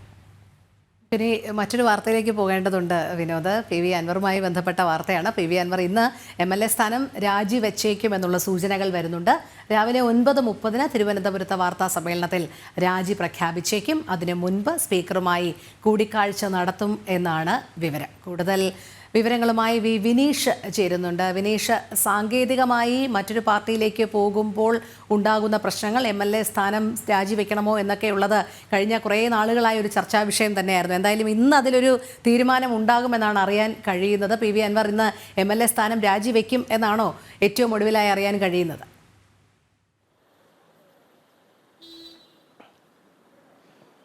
തീർച്ചയായിട്ടും ഏറെ രാഷ്ട്രീയ വിവാദങ്ങൾ ഉണ്ടാക്കിയതിനു ശേഷം, മുഖ്യമന്ത്രിക്കെതിരെ വിവാദങ്ങൾ ഉയർത്തിയതിനു ശേഷം, ADGP MR അജിത് കുമാറിനെ എതിരെയുള്ള വിവാദങ്ങൾ ഉയർത്തിയ ശേഷമാണ് ഇപ്പോൾ PV അൻവർ MLA രാജിയിലേക്ക് കടക്കുന്നത് എന്നതാണ് ഏറെ ശ്രദ്ധേയമായ കാര്യം. ഏറെ രാഷ്ട്രീയ വിവാദങ്ങൾക്ക് ശേഷം തന്നെയാണ് PV അൻവറിന്റെ രാജിയിലേക്ക് കാര്യങ്ങൾ എത്തി നിൽക്കുന്നത് എന്നാണ് നമുക്ക് പറയാൻ കഴിയുക. കാരണം സംസ്ഥാന രാഷ്ട്രീയത്തെ പിടിച്ചു കുലുക്കുന്ന നിരവധി ആരോപണങ്ങൾ, ആക്ഷേപങ്ങൾ ഉയർത്തിയ നേതാവ് തന്നെയാണ് PV അൻവർ. പ്രത്യേകിച്ച് ഇടതുപക്ഷ സ്വതന്ത്ര MLA ആയി എത്തി ഇടതുപക്ഷത്തിന് നേരെ തന്നെ ശക്തമായ രീതിയിലുള്ള പ്രതിഷേധങ്ങൾ ഉയർത്തി മുഖ്യമന്ത്രിക്കെതിരെ, മുഖ്യമന്ത്രിയുടെ അഡീഷണൽ പ്രൈവറ്റ് സെക്രട്ടറിക്കെതിരെ, അങ്ങനെ നിരവധി വിവാദങ്ങൾക്ക് തിരിതെളിച്ച നേതാവ് എന്ന് തന്നെയാണ് PV അൻവറിനെ നമുക്ക് പറയാൻ കഴിയുക. ആ നേതാവ് തന്നെയാണ് നിലവിൽ പിടിച്ചു നിൽക്കാൻ മറ്റൊരു പാർട്ടിയിലേക്ക് പോകാൻ കഴിയാത്ത സാഹചര്യത്തിൽ BSPയുമായി തൃണമൂൽ കോൺഗ്രസുമായി സഹകരിക്കാനുള്ള തീരുമാനത്തിലേക്ക് കടന്നിരിക്കുന്നത്. ഇതിന്റെ അടിസ്ഥാനത്തിൽ തന്നെയാണ് ഇപ്പോൾ PV അൻവർ രാജിയിലേക്ക് കടക്കുന്നത് എന്നാണ് നമുക്ക് മനസ്സിലാക്കാൻ സാധിക്കുന്നത്. ഇന്ന് 9:30 രാവിലെ 9:30 അദ്ദേഹം മാധ്യമങ്ങളെ കണ്ട് രാജി പ്രഖ്യാപിക്കും എന്ന് തന്നെയാണ് നമുക്ക് മനസ്സിലാക്കാൻ സാധിക്കുന്നത്. കഴിഞ്ഞ ദിവസം PV അൻവർ MLAയുടെ ഫേസ്ബുക്കിലൂടെയാണ്, തൻ്റെ ഫേസ്ബുക്ക് പോസ്റ്റിലൂടെയാണ് താൻ ഒരു സുപ്രധാന കാര്യം വെളിപ്പെടുത്താനുണ്ട്, അതിൻ്റെ അടിസ്ഥാനത്തിൽ തിരുവനന്തപുരത്ത് മാധ്യമങ്ങളെ കാണുമെന്ന പ്രഖ്യാപനം നടത്തിയത്. ഇന്ന് രാവിലെ 9:30 തന്നെ കൃത്യമായി അദ്ദേഹം മാധ്യമങ്ങളെ കണ്ടും രാജി പ്രഖ്യാപനം നടത്തും എന്ന് തന്നെയാണ് നമുക്ക് മനസ്സിലാക്കാൻ സാധിക്കുന്നത്. ഏറ്റവും അവസാനം ആദ്യഘട്ടത്തിൽ കോൺഗ്രസുമായി ചേർന്ന് പ്രവർത്തിക്കാനുള്ള ഒരു തീരുമാനത്തിലേക്ക് PV അൻവർ എത്തുന്ന സാഹചര്യമുണ്ടായി. അതിനുശേഷം അത് നടക്കാതെ വന്നപ്പോൾ തൃണമൂൽ കോൺഗ്രസുമായി ഒരുമിച്ച് പ്രവർത്തിക്കാനുള്ള തീരുമാനത്തിലേക്ക് PV അൻവർ എത്തുന്ന കാഴ്ച നിരവധി രാഷ്ട്രീയ നാടകങ്ങൾക്ക് ശേഷമാണ് അത്തരത്തിലുള്ളൊരു തീരുമാനത്തിലേക്ക് എത്തുന്നത്. അതിനു മുമ്പായി തന്നെ തമിഴ്നാട്ടിലെത്തി തമിഴ്നാട്ടിലെ ചില രാഷ്ട്രീയ കക്ഷികളുമായി ചർച്ച നടത്തി അതിലേക്ക് പോകുന്നു എന്ന തരത്തിലുള്ള സൂചനകൾ ആദ്യഘട്ടത്തിൽ നടത്തി. അതിലേക്ക് പോകാനുള്ള നീക്കങ്ങളെ മുഖ്യമന്ത്രി പിണറായി വിജയനാണ് തടയിട്ടത്. മുഖ്യമന്ത്രിയുടെ ഇടപെടലാണ് അത്തരത്തിൽ ആ രാഷ്ട്രീയ പാർട്ടിയിലേക്ക് എത്താൻ കഴിയാത്തതെന്ന പരസ്യ പ്രസ്താവന അടക്കം PV അൻവർ പല ഘട്ടങ്ങളിലായി ഉന്നയിച്ചിരുന്നു. അതിനുശേഷം തൃണമൂൽ കോൺഗ്രസിന്റെ ഭാഗമായി പ്രവർത്തിക്കാനുള്ള ഒരു തീരുമാനത്തിലേക്ക് ഇപ്പോൾ PV അൻവർ എത്തിയിരിക്കുന്നു എന്നാണ് നമുക്ക് മനസ്സിലാക്കാൻ സാധിക്കുന്നത്. ഇതിന്റെയൊക്കെ ഔദ്യോഗികമായ പ്രഖ്യാപനം ഉണ്ടായിട്ടില്ല. PV അൻവർ ഏത് സമയത്ത് എന്ത് പറയും എന്നത് നോക്കി തന്നെ കാണേണ്ടിയിരിക്കുന്നു. കാരണം അദ്ദേഹത്തിന്റെ നിലപാടുകൾ അത്തരത്തിലാണ്. ആ ഒരു സാഹചര്യത്തിൽ നമുക്ക് മനസ്സിലാക്കാൻ സാധിക്കുന്നത്, ഇന്ന് അദ്ദേഹത്തിന്റെ അടുത്ത വൃത്തങ്ങളുമായി സംസാരിക്കുമ്പോൾ നമുക്ക് മനസ്സിലാക്കാൻ സാധിച്ചത് അത്തരത്തിലാണ്. രാജ്യപ്രഖ്യാപനം ഉണ്ടാവും, തൃണമൂൽ കോൺഗ്രസുമായി പ്രവർത്തിക്കാനുള്ള ഒരു തീരുമാനത്തിലേക്ക് PV അൻവർ എത്തുന്നു. ഒപ്പം തന്നെ മുഖ്യമന്ത്രിക്കെതിരെയുള്ള രൂക്ഷ വിമർശനങ്ങൾ ഇന്നത്തെ അദ്ദേഹത്തിന് മാധ്യമങ്ങളെ കാണുന്ന സമയത്ത് ഉണ്ടാകും എന്ന് തന്നെയാണ് നമുക്ക് അറിയാൻ സാധിക്കുന്നത്. വിനീഷ്, അതേപോലെ തന്നെ അദ്ദേഹം തൃണമൂൽ കോൺഗ്രസിലേക്ക് ചേരുന്നു, അതിൻ്റെ ഭാരവാഹിത്വം സ്വീകരിക്കുന്നു. അപ്പോൾ സ്വാഭാവികമായും അദ്ദേഹം രാജിവെക്കുമ്പോൾ നിലമ്പൂരിൽ ഉപതെരഞ്ഞെടുപ്പിനുള്ള സാധ്യത തെളിയുകയല്ലേ? നിലമ്പൂരിൽ ഇനിയിപ്പോൾ 1.5 വർഷം കൂടി നിയമസഭയുടെ കാലാവധിയുണ്ട്. അപ്പോൾ അങ്ങനെ വരുമ്പോൾ PV അൻവർ തൃണമൂൽ കോൺഗ്രസിൻ്റെ ബാനറിൽ, അതായത് മമതാ ബാനർജിയുടെ പാർട്ടിയായി അദ്ദേഹം അവിടെ വീണ്ടും മത്സരിക്കാൻ സാധ്യതയുണ്ടോ? അങ്ങനെ വരുമ്പോൾ UDF അദ്ദേഹത്തിനെ പിന്തുണയ്ക്കുമോ? ഇതൊക്കെ പ്രേക്ഷകർ, മുരളീധരനെ പോലെയുള്ള പ്രേക്ഷകരും ചോദിക്കുന്നുണ്ട് ഇത്തരം സംശയങ്ങൾ. വിനീഷ്.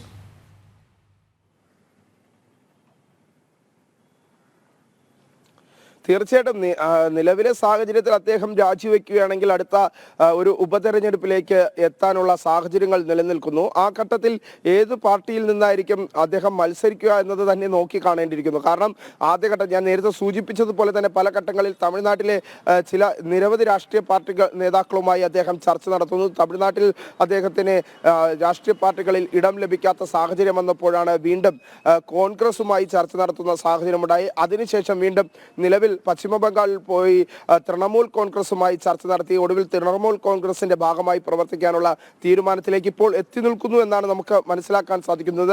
അതിന്റെ പൂർണ്ണതയിൽ എത്തിയിട്ടില്ല. തത്വത്തിൽ അത്തരത്തിലുള്ള ഒരു തീരുമാനത്തിലേക്ക് PV അൻവർ എത്തിയിരിക്കുന്നു എന്ന് മാത്രമേ നമുക്ക് പറയാൻ സാധിക്കുകയുള്ളൂ. നിലവിലെ സാഹചര്യത്തിൽ അദ്ദേഹം രാജിവെക്കുകയാണെങ്കിൽ ഉപതെരഞ്ഞെടുപ്പിലേക്ക് വീണ്ടും സംസ്ഥാനം ഒരു ഉപതെരഞ്ഞെടുപ്പിലേക്ക് കൂടി കടക്കേണ്ട സാഹചര്യത്തിലേക്ക് എത്തും. അങ്ങനെ വന്നാൽ PV അൻവർ തന്റെ ശക്തി തെളിയിക്കാൻ, പ്രത്യേകിച്ച് തന്റെ മണ്ഡലത്തിൽ തന്റെ ജനങ്ങൾ കൈവിട്ടിട്ടില്ല എന്ന ബോധ്യമുണ്ടാക്കാൻ, താൻ നേതാവാണ്, ഇപ്പോഴും താൻ നേതാവാണ് എന്ന് പൊതുസമൂഹത്തിനിടയിൽ ചർച്ച ചെയ്യാൻ, അത്തരം വിഷയങ്ങൾക്ക് വേണ്ടി PV അൻവർ എന്തായിരുന്നാലും മത്സരിക്കും. തൻ്റെ നിയോജക മണ്ഡലത്തിൽ മത്സരിച്ച് മുന്നോട്ട് പോകും എന്ന കാര്യത്തിൽ സംശയമില്ല എന്നതാണ് നമുക്ക് മനസ്സിലാക്കാൻ സാധിക്കുന്നത്. ഏത് പാർട്ടിയുടെ ബാനർ എന്നത് സംബന്ധിച്ചുള്ള കാര്യം അന്തിമമായി അറിയാൻ സാധിക്കുക ഇന്ന് ഒരു 9:30 നടക്കുന്ന, അദ്ദേഹം മാധ്യമങ്ങളെ 9:30 മണിയോടുകൂടി രാവിലെ കാണും. അതിനുശേഷമായിരിക്കും അതിൻ്റെ പ്രഖ്യാപനം ഉണ്ടാകുക. ആ പ്രഖ്യാപനങ്ങൾക്ക് ശേഷമായിരിക്കും രാജിയിലേക്ക് കാര്യങ്ങൾ കടക്കുമോ എന്നതൊക്കെ നമുക്ക് തീരുമാനിക്കാൻ കഴിയും. ഇപ്പോൾ വരുന്നത് വെറും ഊഹാഭോഗങ്ങളാണ്. അദ്ദേഹത്തിൻ്റെ അടുത്ത വൃത്തങ്ങളുമായി സംസാരിക്കുമ്പോൾ നമുക്ക് മനസ്സിലാക്കാൻ സാധിക്കുന്ന കാര്യങ്ങളാണ്. PV അൻവറിനെ നമ്മൾ തന്നെ നേരിട്ട് ഫോണിൽ ബന്ധപ്പെട്ടെങ്കിൽ പോലും തനിക്കൊരു കാര്യം പറയാനുണ്ട്, ഒരു സുപ്രധാനമായ കാര്യമാണ് പറയാനുള്ളത് എന്നത് മാത്രമാണ് നമ്മളോട് പോലും നേരിട്ട് വിശദീകരിച്ചത്. അതുകൊണ്ട് തന്നെ അദ്ദേഹം എന്ത് നിലപാട് സ്വീകരിക്കുമെന്നത് സംബന്ധിച്ചുള്ള കാര്യങ്ങളിൽ ഇപ്പോൾ നമുക്ക് കാര്യമായി വ്യക്തത വന്നിട്ടില്ല. നിലവിലെ സാഹചര്യത്തിൽ അദ്ദേഹത്തിന്റെ അടുത്ത വൃത്തങ്ങൾ സൂചിപ്പിക്കുന്ന ഇത്തരത്തിൽ തന്നെയാണ്. PV അൻവർ MLA സ്ഥാനം രാജിവെച്ചുകൊണ്ട് തൃണമൂൽ കോൺഗ്രസിന്റെ ഭാഗമായി പ്രവർത്തിക്കാൻ തീരുമാനിച്ചിരിക്കുന്നു. അതിന്റെ ഔദ്യോഗിക പദവികളിലേക്ക് എത്തണമെങ്കിൽ നിലവിലെ സാഹചര്യത്തിൽ MLA സ്ഥാനം രാജിവെച്ചേ മതിയാകൂ എന്ന സംബന്ധിച്ചുള്ള ഒരു തീരുമാനത്തിലേക്കാണ് അദ്ദേഹം എത്തിയിരിക്കുന്നത് എന്നാണ് അദ്ദേഹത്തിന്റെ അടുത്ത വൃത്തങ്ങൾ വ്യക്തമാക്കുന്നത്. അതേസമയം നമ്മൾ തന്നെ കഴിഞ്ഞ ദിവസം നേരിട്ട് അദ്ദേഹവുമായി ബന്ധപ്പെടുന്ന സമയത്തിൽ ഇതിലൊരു വ്യക്തത വരുത്താൻ PV അൻവർ ഇതുവരെയും തയ്യാറായിട്ടില്ല. ഒരു സസ്പെൻസായി തന്നെ കാര്യങ്ങൾ തുടരുന്ന സാഹചര്യത്തിലേക്ക് നീങ്ങുന്നു എന്നതാണ് പ്രധാനപ്പെട്ട കാര്യം. വിനോദ്, അങ്ങനെ തന്നെയാണ്. PV അൻവർ ഇന്ന് MLA സ്ഥാനം രാജിവെക്കാനാണ് സാധ്യത. അദ്ദേഹം തൃണമൂൽ കോൺഗ്രസിൽ ചേരുന്നതിൻ്റെ ഭാഗമായിട്ടാണ് ഈ നടപടി. നമുക്ക് ഇനി മറ്റൊരു വാർത്തയിലേക്ക് പോകാം. സമൂഹ മാധ്യമങ്ങളിലൂടെ അപകീർത്തിപ്പെടുത്തിയെന്ന നടി ഹണി റോസിൻ്റെ പരാതിയിൽ രാഹുൽ ഈശ്വർ നൽകിയ മുൻകൂർ ജാമ്യാപേക്ഷ ഹൈക്കോടതി ഇന്ന് പരിഗണിക്കും. അറസ്റ്റ് സാധ്യത മുന്നിൽ കണ്ടായിരുന്നു രാഹുൽ ഈശ്വറിൻ്റെ മുൻകൂർ ജാമ്യ നീക്കം. ഹണി റോസിനെതിരായ പരാമർശങ്ങളിൽ തൃശൂർ സ്വദേശി സലീമും രാഹുൽ ഈശ്വറിനെതിരെ പരാതി നൽകിയിരുന്നു. വിവരങ്ങളുമായി ജിജീഷ് കരുണാകരൻ ചേരുന്നു. ജിജീഷ്, കഴിഞ്ഞ ദിവസമാണ് ഹണി റോസ് സമൂഹ മാധ്യമങ്ങളിൽ തന്നെ അപകീർത്തിപ്പെടുത്തുന്നു എന്നുള്ള പരാതിയുമായി രംഗത്ത് വന്നത്. അങ്ങനെ ബോബി ചെമ്മണ്ണൂർ അറസ്റ്റിലാവുകയും ചെയ്തു. ഇപ്പോൾ ചാനലുകളിൽ അടക്കം സമൂഹ മാധ്യമങ്ങളിൽ രാഹുൽ ഈശ്വർ ഹണി റോസിനെ എതിരെ മോശപ്പെടുത്തുന്ന തരത്തിൽ പരാമർശങ്ങൾ നടത്തുന്നു എന്നുള്ള പരാതി ഇപ്പോൾ ഹണി റോസ് രാഹുൽ ഈശ്വറിനെതിരെ ഉയർത്തിയിരിക്കുന്നു. അപ്പോൾ രാഹുൽ ഈശ്വറിനെ അറസ്റ്റ് ചെയ്യാനുള്ള സാധ്യത തെളിഞ്ഞിരിക്കുന്നു. മുൻകൂർ ജാമ്യത്തിനായി രാഹുൽ ഈശ്വർ ശ്രമിക്കുന്നു. കൂടുതൽ വിവരങ്ങൾ ജിജീഷ്.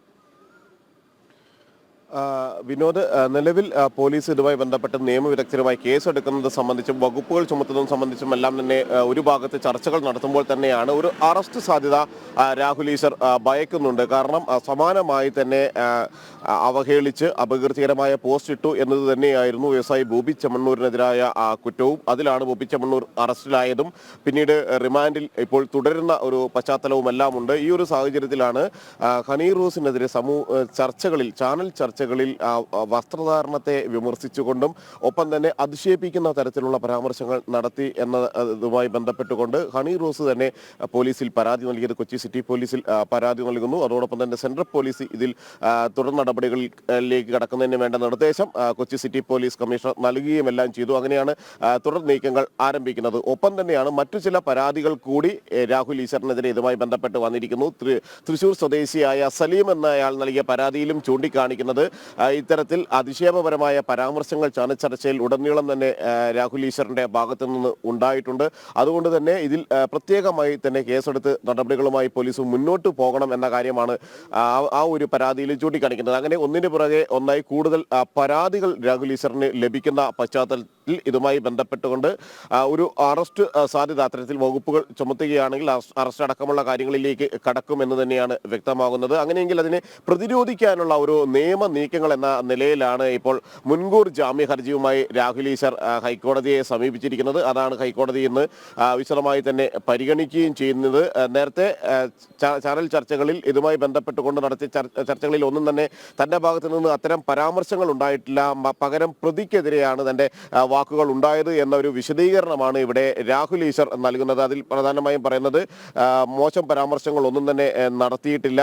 മാത്രമല്ല പ്രതി മാപ്പ് പറയണമെന്ന ഒരു നിലപാടാണ് അവിടെ താൻ സ്വീകരിച്ചത്. അതായത് വ്യവസായി ബോബി ചെമ്മണ്ണൂർ നടത്തിയ വിവാദമായ പരാമർശങ്ങൾ, ഒപ്പം തന്നെ അവഹേളിക്കുന്ന പരാമർശങ്ങൾ, അത്തരം കാര്യങ്ങൾ പിൻവലിച്ച് മാപ്പ് പറയണമെന്ന മാത്രമാണ്, പൊതുവായി വസ്ത്രധാരണത്തെക്കുറിച്ചുള്ള സംസാരം മാത്രമാണ് തന്റെ ഭാഗത്തു നിന്ന് ഉണ്ടായത് എന്നെല്ലാം പറഞ്ഞുകൊണ്ട് അതിനെ ന്യായീകരിക്കുകയായിരുന്നു രാഹുൽ ഈശ്വർ ചെയ്തത്. ഈ പശ്ചാത്തലത്തിലാണ് രാഹുൽ ഈശ്വറിന്റെ കൂടി വാദങ്ങൾ ഉൾപ്പെടുത്തിക്കൊണ്ട് പ്രധാനമായും മുൻകൂർ ജാമ്യാപേക്ഷ നൽകിയിരിക്കുന്നത്. അറസ്റ്റ് സാധ്യതകൾ ഉണ്ടെങ്കിൽ അല്ലെങ്കിൽ അറസ്റ്റിനുള്ള നീക്കമുണ്ടെങ്കിൽ അത് തടയണമെന്ന കാര്യമാണ് പ്രധാനമായും ചൂണ്ടിക്കാണിക്കുന്നത്. എന്നാൽ പോലീസിനെ സംബന്ധിച്ചിടത്തോളം നിലവിൽ ലഭിച്ചിരിക്കുന്ന പരാതിയുമായി ബന്ധപ്പെട്ട്, കാരണം അതിൽ പരാതിക്കാരി കൃത്യമായി തന്നെ ചൂണ്ടിക്കാണിക്കുന്നുണ്ട്, തന്നെ ലക്ഷ്യമിട്ട് നിരന്തരമായ നീക്കങ്ങളാണ് രാഹുൽ ഈശ്വറിന്റെ ഭാഗത്തു നിന്ന് ഉണ്ടാകുന്നത്. രാഹുൽ ഈശ്വറിനെ പോലുള്ള ആളുകൾ ഇത്തരത്തിലുള്ള കാര്യങ്ങൾ ചാനൽ ചർച്ചകളിൽ അടക്കം പറയുന്നത് കാരണമാണ് സംഘടിതമായ സമൂഹ മാധ്യമത്തിൽ ആക്രമണങ്ങൾ, സൈബർ ആക്രമണങ്ങൾക്ക് താൻ വിധേയരാകുന്നത്. അതിന്റെ വലിയൊരു മാനസിക പ്രയാസത്തിലൂടെയാണ് താനും കുടുംബവുമെല്ലാം കടന്നു പോകുന്നത്. അതിന് കാരണക്കാരൻ രാഹുൽ ഈശ്വറാണ് എന്നതടക്കമുള്ള കാര്യങ്ങൾ ഈ പരാതിയിൽ ചൂണ്ടിക്കാണിച്ചിരുന്നു. സമൂഹ മാധ്യമ പോസ്റ്റുകൾ പങ്കുവച്ചിരുന്ന സമൂഹ മാധ്യമ ഇൻസ്റ്റാഗ്രാം പോസ്റ്റുകളിലടക്കം ചൂണ്ടിക്കാണിക്കുകയും ചെയ്തിരുന്നു. ശരി ജിജീഷ്, ഏതായാലും രാഹുൽ ഈശ്വറിന്റെ മുൻകൂർ ജാമ്യാപേക്ഷ ഇന്ന് കോടതി പരിഗണിക്കുകയാണ്. ജിജീഷ് കരുണാകരനാണ് വിവരങ്ങൾ നൽകിയത്.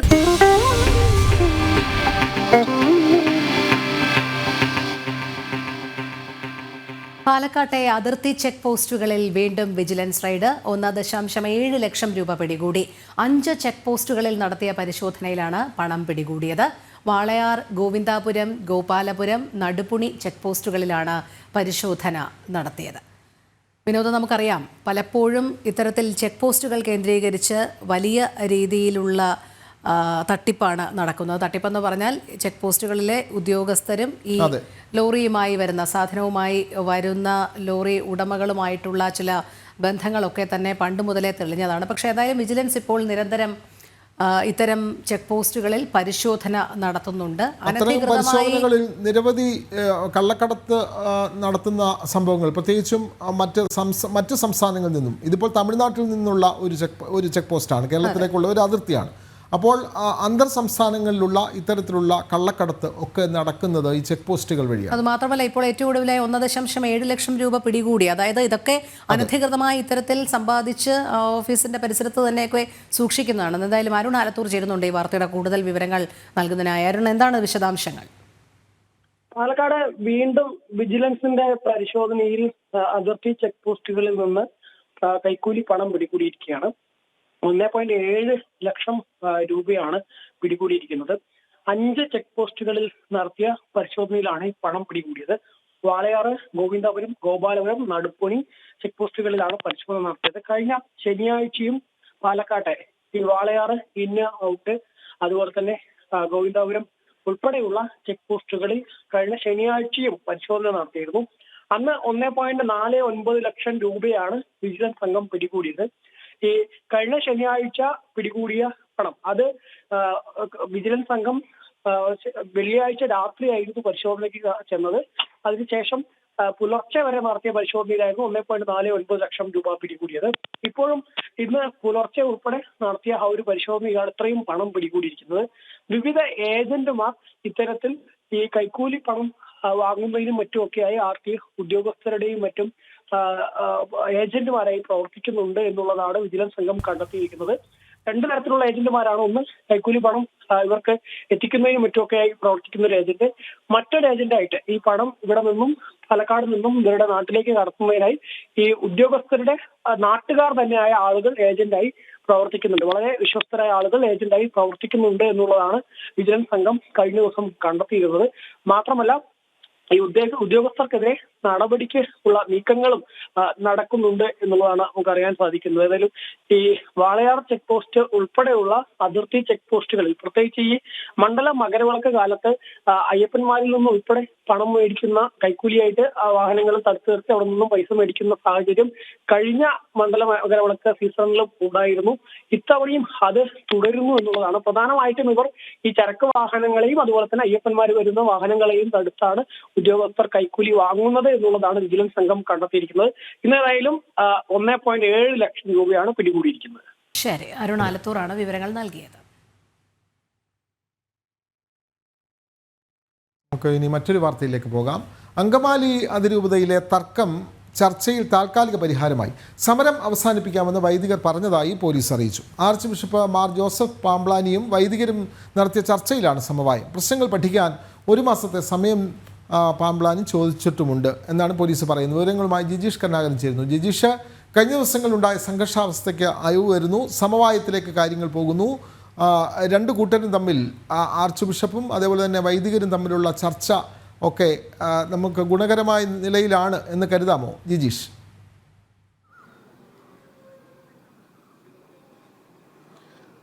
തീർച്ചയായും ഒരു നീണ്ട ചർച്ചകൾ, അതായത് പുലർച്ചെ വരെ നീണ്ട, അർദ്ധരാത്രിയും വൈകിയും നീണ്ട ചർച്ചകൾക്ക് ശേഷമാണ് ഒരു ശുഭപ്രതീക്ഷ നൽകുന്ന, അല്ലെങ്കിൽ ഈ നിരന്തരമായ സംഘർഷ സാധ്യതകളിൽ, സാഹചര്യങ്ങളിൽ നിന്ന് മാറുന്ന ഒരു പ്രതീക്ഷ നൽകുന്ന തരത്തിലുള്ള വിവരങ്ങൾ പുറത്തു വന്നത്. ഇതിനുശേഷം മാർ ജോസഫ് പാംബ്ലാനി തന്നെ വ്യക്തമാക്കിയത് ഇവിടെ ഈ പ്രശ്നങ്ങൾക്ക് പരിഹാരമായിരിക്കുന്നു, വൈദികർ ഇന്ന് സമരം അവസാനിപ്പിക്കുമെന്നാണ് അറിയിച്ചിട്ടുള്ളത്. അല്പസമയത്തിനകം തന്നെ വൈദികർ, ഈ ഒരു 21 വൈദികരാണ് നിലവിൽ വിവിധ ആവശ്യങ്ങൾ ഉന്നയിച്ചുകൊണ്ട് സമരരംഗത്തുള്ളത്. അവരുടെ ആവശ്യങ്ങളിലെല്ലാം തന്നെ അനുഭവപൂർവമായ ഒരു തീരുമാനമുണ്ടാകുമെന്നും ഒപ്പം തന്നെ ഈ 20-ാം തീയതി മുതൽ വിശദമായ ചർച്ചകളിലേക്ക് ബിഷപ്പ് ഹൗസിൽ നിന്ന് പോലീസിനെ പൂർണ്ണമായും ഒഴിവാക്കുകയും ചെയ്തുകൊണ്ട് മറ്റ് ചർച്ചകളിലേക്ക് കടക്കുമെന്ന ഒരു ഉറപ്പ് അവർക്ക് ലഭിച്ചിട്ടുണ്ട്. അതിൻ്റെ അടിസ്ഥാനത്തിലാണ് ഇപ്പോൾ സമരം, പ്രാർത്ഥനായജ്ഞം അടക്കമുള്ള സമരങ്ങൾ നടത്തുന്ന വൈദികർ സമരം അവസാനിപ്പിക്കുന്നത്. 8 മണിയോടുകൂടി തന്നെ ആ വൈദികർ ഇവിടെ നിന്ന് പുറത്തേക്ക് ഇറങ്ങും. 21 വൈദികരും സമരം അവസാനിപ്പിച്ചുകൊണ്ട് പുറത്തേക്ക് ഇറങ്ങും. അങ്ങനെ 2 ദിവസം നീണ്ടുനിന്ന, പൂർണ്ണമായും 2 ദിവസം നീണ്ടുനിന്ന വലിയ ഒരു സംഘർഷ സാധ്യതകൾക്ക് തന്നെയാണ് വിരാമമാവുന്നത്. കാരണം ഈ ബിഷപ്പ് ഹൗസിന് മുന്നിലായിരുന്നു കഴിഞ്ഞ ദിവസങ്ങളിൽ വലിയ പ്രതിഷേധങ്ങൾ ഉണ്ടായത്. അവിടെ വൈദികരെ ബലം പ്രയോഗിച്ച് നീക്കാനുള്ള ശ്രമങ്ങൾ ഉണ്ടായി. ശനിയാഴ്ച പുലർച്ചെ ആ ഒരു ശ്രമങ്ങളുടെ തുടർച്ചയായിട്ട് തന്നെ ഇപ്പോൾ ചില നീക്കങ്ങൾ ഈ ഭാഗത്ത് നിന്ന് ഉണ്ടാകുന്നതായി നമുക്ക് മനസ്സിലാകുന്നു. വൈദികരിൽ ചിലർ പുറത്തേക്ക് വരുന്നതിൻ്റെ ദൃശ്യങ്ങൾ കൂടി നമുക്ക് ഈ ഒരു സമയത്ത് ഇവിടെ ദൃശ്യങ്ങളായി കാണിക്കാൻ കഴിയുകയും ചെയ്യും. കാരണം സമരം അവസാനിച്ചിരിക്കുന്നു എന്ന് തന്നെയാണ് വ്യക്തമായിരിക്കുന്നത്. അതിനുശേഷം പലരും അവിടെ ചർച്ചകൾക്ക് ശേഷം പുറത്തേക്ക് വരുന്നു. ഇതുമായി ബന്ധപ്പെട്ടുകൊണ്ട് സമരം അവസാനിപ്പിച്ചതിൻ്റെ വിവരങ്ങൾ തന്നെയാണ് പ്രധാനമായും അവർ ചൂണ്ടിക്കാണിക്കുകയും ചെയ്യുന്നത്. അത്തരത്തിൽ ഇപ്പോൾ പുറത്തേക്ക് പോകുന്നു, സമരം അവസാനിപ്പിച്ച് ഓരോരുത്തരായി പുറത്തേക്ക് വരുന്നു. ഈ സമരവുമായി ബന്ധപ്പെട്ട കാര്യങ്ങളെല്ലാം തന്നെ അവർ വ്യക്തമാക്കുകയും ചെയ്യുന്നുണ്ട്. സമരം എങ്ങനെ പൂർണ്ണമായി ഇതുമായി ബന്ധപ്പെട്ട കൂടുതൽ പ്രതികരണങ്ങൾക്ക് ഒരുപക്ഷെ ഈ ഒരു ചർച്ചയുടെ എല്ലാം പശ്ചാത്തലത്തിൽ അത്തരമുള്ള സാഹചര്യങ്ങളിൽ അവർ അതിന് തയ്യാറല്ല എന്ന് തന്നെയാണ് ഈ ഒരു ഘട്ടത്തിൽ മനസ്സിലാക്കുന്നത്. കാരണം അത്തരത്തിൽ ചില നിർദ്ദേശങ്ങൾ അവർക്ക് ലഭിച്ചിട്ടുണ്ടാകാം. കൂടുതൽ പ്രതികരണങ്ങളിലേക്ക് പോകേണ്ടതില്ല ഈ പശ്ചാത്തലത്തിൽ എന്ന്. എന്നാൽ പറഞ്ഞതുപോലെ തന്നെ കൃത്യം 8 മണിയോടടുത്ത സമയത്ത് സമരം വൈദികർ അവസാനിപ്പിച്ചിരിക്കുന്നു എന്ന്. പ്രാർത്ഥനായജ്ഞമടക്കമുള്ള സമരങ്ങളായിരുന്നു തുടർന്നത്. ഇതിനിടയിലാണ് വലിയ തോതിലുള്ള പ്രശ്നങ്ങൾ, സംഘർഷങ്ങൾ എല്ലാം തന്നെ ഉടലെടുത്തത്. എടുത്തത്. ആ പ്രശ്നങ്ങൾക്കും സംഘർഷങ്ങൾക്കും എല്ലാം വിരാമമായിരിക്കുന്നു. ഇതിൽ ചില പരിക്കുകൾ, പോലീസുമായുള്ള അടക്കമുള്ള ബലപ്രയോഗത്തിലുണ്ടായ പരിക്കുകൾ നമുക്ക് അവരുടെ ശരീരത്തിൽ കാണാൻ കഴിയും.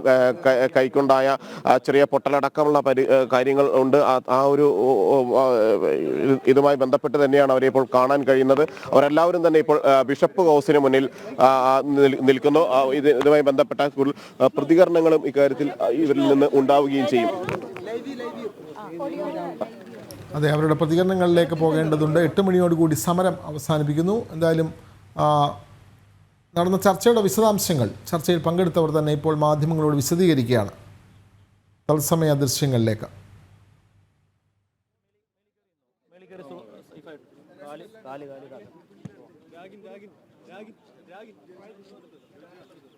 പ്രിയമുള്ളവരെ, റെഡിയാണോ?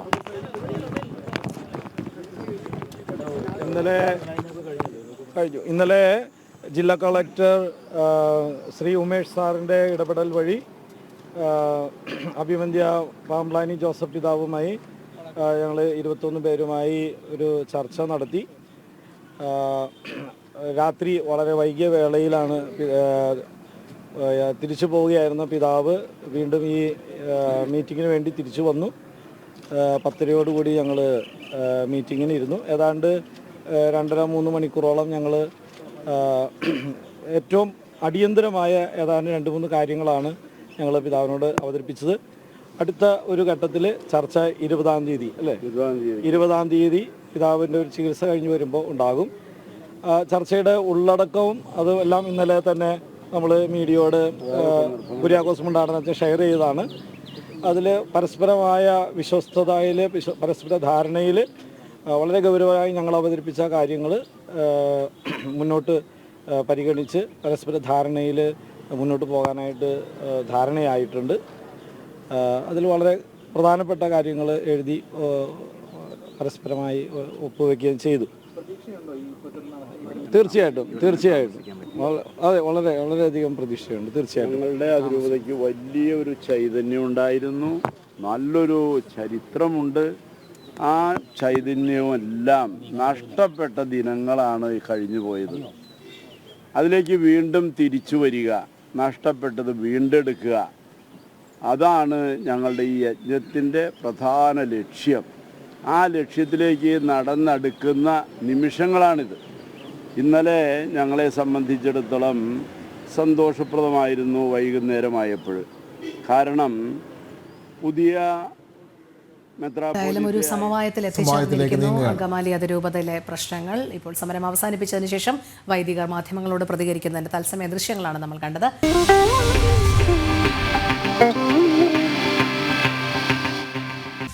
സനാതനധർമ്മത്തിൻ്റെ വിരാട സംഗമം മഹാകുംഭമേള.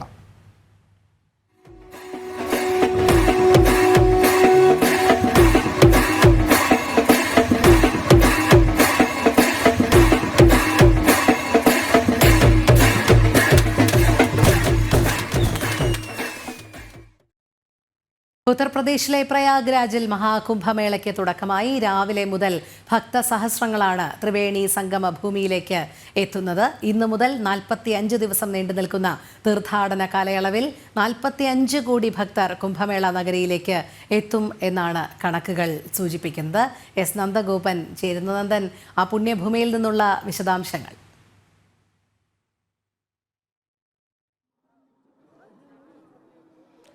രോഹിണി, സഹസ്രകോടി ജനങ്ങളാണ് ഇവിടേക്ക് ഒഴുകിയെത്തിക്കൊണ്ടിരിക്കുന്നത്. ഇവിടെ നിൽക്കുമ്പോൾ ആധ്യാത്മികതയുടെ മറ്റൊരു തലം എന്താണെന്നുള്ളത് അനുഭവിച്ചറിയാൻ കഴിയും എന്നുള്ളതാണ്. വിവിധ ദേശങ്ങളിൽ നിന്നുമുള്ള ഭക്തരാണ് ഇവിടേക്ക് എത്തുന്നത്. പ്രത്യേകിച്ച് ഭാരതത്തിൻ്റെ തന്നെ വിവിധ സംസ്ഥാനങ്ങളിൽ നിന്ന്, അതേപോലെ തന്നെ ഇതര രാജ്യങ്ങളിൽ നിന്നുമടക്കം ഈ കുംഭമേള എന്താണെന്നും ഇവിടുത്തെ ആധ്യാത്മിക അനുഭൂതി അടുത്തറിയുവാൻ വേണ്ടിയും നിരവധി ഭക്തരാണ് എത്തിക്കൊണ്ടിരിക്കുന്നത്. കേരളത്തിൽ തന്നെ വിവിധ ഭാഗങ്ങളിൽ നിന്നും മലയാളികളായിട്ടുള്ള ഭക്തരടക്കം ഈ കുംഭമേളയിലേക്ക് എത്തുന്നുണ്ട്. അങ്ങനെ ചില മലയാളികളും നമ്മളോടൊപ്പമുണ്ട്. നമസ്കാരം സ്വാമി, എവിടുന്നാണ്? ഞാൻ പാലക്കാട് നിന്ന് വരുന്നു. ഇദ്ദേഹം തിരുവനന്തപുരത്തു നിന്ന് വരുന്നു. ഇദ്ദേഹം തൃശ്ശൂരിൽ നിന്ന് വരുന്നു. ഇദ്ദേഹം എറണാകുളത്തു നിന്ന് വരുന്നു. ഞങ്ങൾ വന്നിട്ട് ഒരാഴ്ചയായി. കാശിയിലായിരുന്നു ഒരാഴ്ച. ഇപ്പോൾ കുംഭമേള നടക്കുന്ന ഈ ഷാഹി സ്നാൻ അല്ലെങ്കിൽ അമൃതസ്ഥാൻ എന്ന് പറയുന്നതായിട്ടുള്ള ഇന്നത്തെ ദിവസം ഇവിടെ കുളിക്കാനായിട്ട് എത്തിയിരിക്കുകയാണ്. ലക്ഷക്കണക്കിന് ജനങ്ങളാണ് തടിച്ചു കൂടിയിരിക്കുന്നത്. എല്ലാവർക്കും വേണ്ട സൗകര്യങ്ങളൊക്കെ അവരിവിടെ ഏർപ്പെടുത്തിയിട്ടുണ്ട്. ആർക്കും ഒരു ബുദ്ധിമുട്ടും വരാത്ത രീതിയിൽ എല്ലാവിധമായിട്ടുള്ള സൗകര്യങ്ങളും ഇവിടെ ഒരുക്കി വെച്ചിരിക്കുന്നു. ഞങ്ങൾക്ക് കിടക്കാൻ ഉള്ള വേണ്ട സൗകര്യങ്ങളൊക്കെ ഇവിടെ ഉണ്ടായിട്ടുണ്ട്.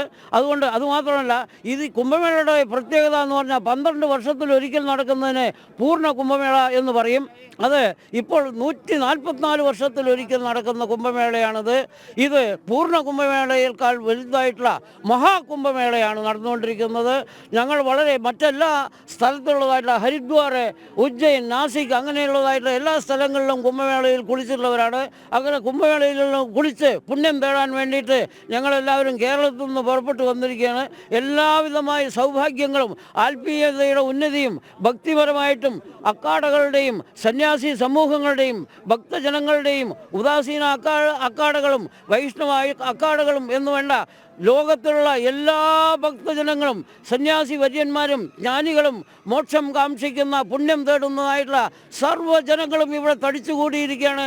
എല്ലാവരുടെ മുഖത്തിലും ഒരു പുഞ്ചിരി, ഒരു ആനന്ദത്തിൻ്റെ അല തല്ലുന്നതായിട്ടുള്ള അവസരമാണ് ഇവിടെ നടക്കുന്നത്. ഇവിടെ നമ്മൾ ജപിക്കേണ്ട, ധ്യാനിക്കേണ്ട ഒന്നുമില്ലാതെ തന്നെ നിൽക്കുമ്പോൾ തന്നെ നമ്മൾക്ക് ആ ആനന്ദത്തിൻ്റെ അനുഭൂതി അനുഭവിക്കാൻ സാധിക്കുന്നു.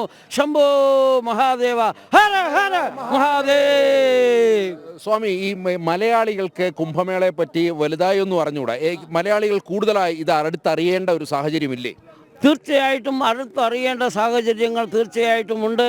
ഇപ്പോൾ വളരെ ചുരുക്കം ചില സ്വാമിമാർ, കേരളത്തിലെ ചില സ്വാമിമാർ ഇപ്പോൾ താൽക്കാലികമായിട്ട് ചില ഇവിടെ നമ്മൾക്ക് മലയാളികൾ വന്നാൽ താമസിക്കാനുള്ള ഒരു സൗകര്യം ഏർപ്പെടുത്താനുള്ള ശ്രമത്തിലായിരുന്നു അവർക്ക് അതിനെക്കൊണ്ട് കഴിഞ്ഞിട്ടില്ല. അതെന്താണെന്ന് നമുക്കറിയില്ല. ഇനിയും കുറച്ചുകൂടെ മുൻപിൽ ഈ ഷാഹിസ്ഥാൻ അമൃതസ്ഥാൻ നടക്കുന്നതിന് കുറച്ചുകൂടെ മുമ്പായിട്ട് വന്ന് അവരിതൊക്കെ ഏർപ്പെടുത്തി ഞങ്ങളെപ്പോലുള്ള ഭക്തജനങ്ങൾക്ക് ഒരു സൗകര്യം ഏർപ്പെടുത്തി കൊടുക്കേണ്ടതായിരുന്നു. ഞങ്ങൾ പല സ്ഥലത്തിലും അന്വേഷിച്ചെങ്കിലും അതൊന്നും അവർക്കൊന്നും സാധിച്ചില്ല. അതുകൊണ്ട് ഞങ്ങൾ മറ്റുള്ള സ്ഥലങ്ങളെ ആശ്രയിക്കേണ്ടി വന്നു. നമ്മൾ മലയാളികളുടെ അക്കാഡകൾ, സന്യാസി സമൂഹങ്ങൾ അല്ലെങ്കിൽ മഠാധിപതികൾ അങ്ങനെയുള്ളവരെല്ലാം ഇതിന് മുൻകൈയെടുത്ത് പരിശ്രമിച്ച് ഞങ്ങളെപ്പോലുള്ളതായിട്ടുള്ള ഭക്തജനങ്ങളെ സഹായിക്കുവാൻ വിനീതമായി അഭ്യർത്ഥിക്കുന്നു. അതേപോലെ ഈ കോടിക്കണക്കിന് ജനങ്ങൾ വരുന്ന ഒരു സ്ഥലമാണ്. എങ്ങനെയുണ്ട് ഉത്തർപ്രദേശ് സർക്കാരിന്റെ ഈ ഒരു ക്രമീകരണങ്ങളും മറ്റും എങ്ങനെ വിലയിരുത്തും? നന്നായിട്ടുണ്ട്. നമ്മുടെ ശബരിമലയിൽ വരുന്ന ജനങ്ങളുടെ 10 ഇരട്ടി 100 ഇരട്ടിയാണ് ഇവിടെ വന്നുകൊണ്ടിരിക്കുന്നത് ഒറ്റ ദിവസം. അപ്പോൾ അതും ഇതും വെച്ച് താരതമ്യപ്പെടുത്തുമ്പോൾ അവിടെ കുടിക്കാൻ വെള്ളമില്ലാതെ മയങ്ങി വീഴുന്ന അവസ്ഥ, അല്ലെങ്കിൽ ഒരു ടോയ്ലറ്റിൻ്റെ സൗകര്യമില്ലായ്മ, അനേകം അസൗകര്യങ്ങൾ അവിടെ പേപ്പറിലും മറ്റു മാധ്യമങ്ങളിൽ കൂടിയും നമ്മൾക്ക് മനസ്സിലാക്കാൻ സാധിക്കും. ഇവിടെ അങ്ങനെയല്ല. ഇവിടെ എല്ലാവർക്കും എല്ലാവിധ സൗകര്യങ്ങളും കൊടുത്തുകൊണ്ടാണ് ഈ UP സർക്കാർ ഇതിനുള്ളതായിട്ടുള്ള ശ്രമത്തിൽ ഏർപ്പെട്ടിരിക്കുന്നത്, അതിനുള്ള പരിപൂർണതയിലേക്ക് എത്തിക്കൊണ്ടിരിക്കുന്നത്.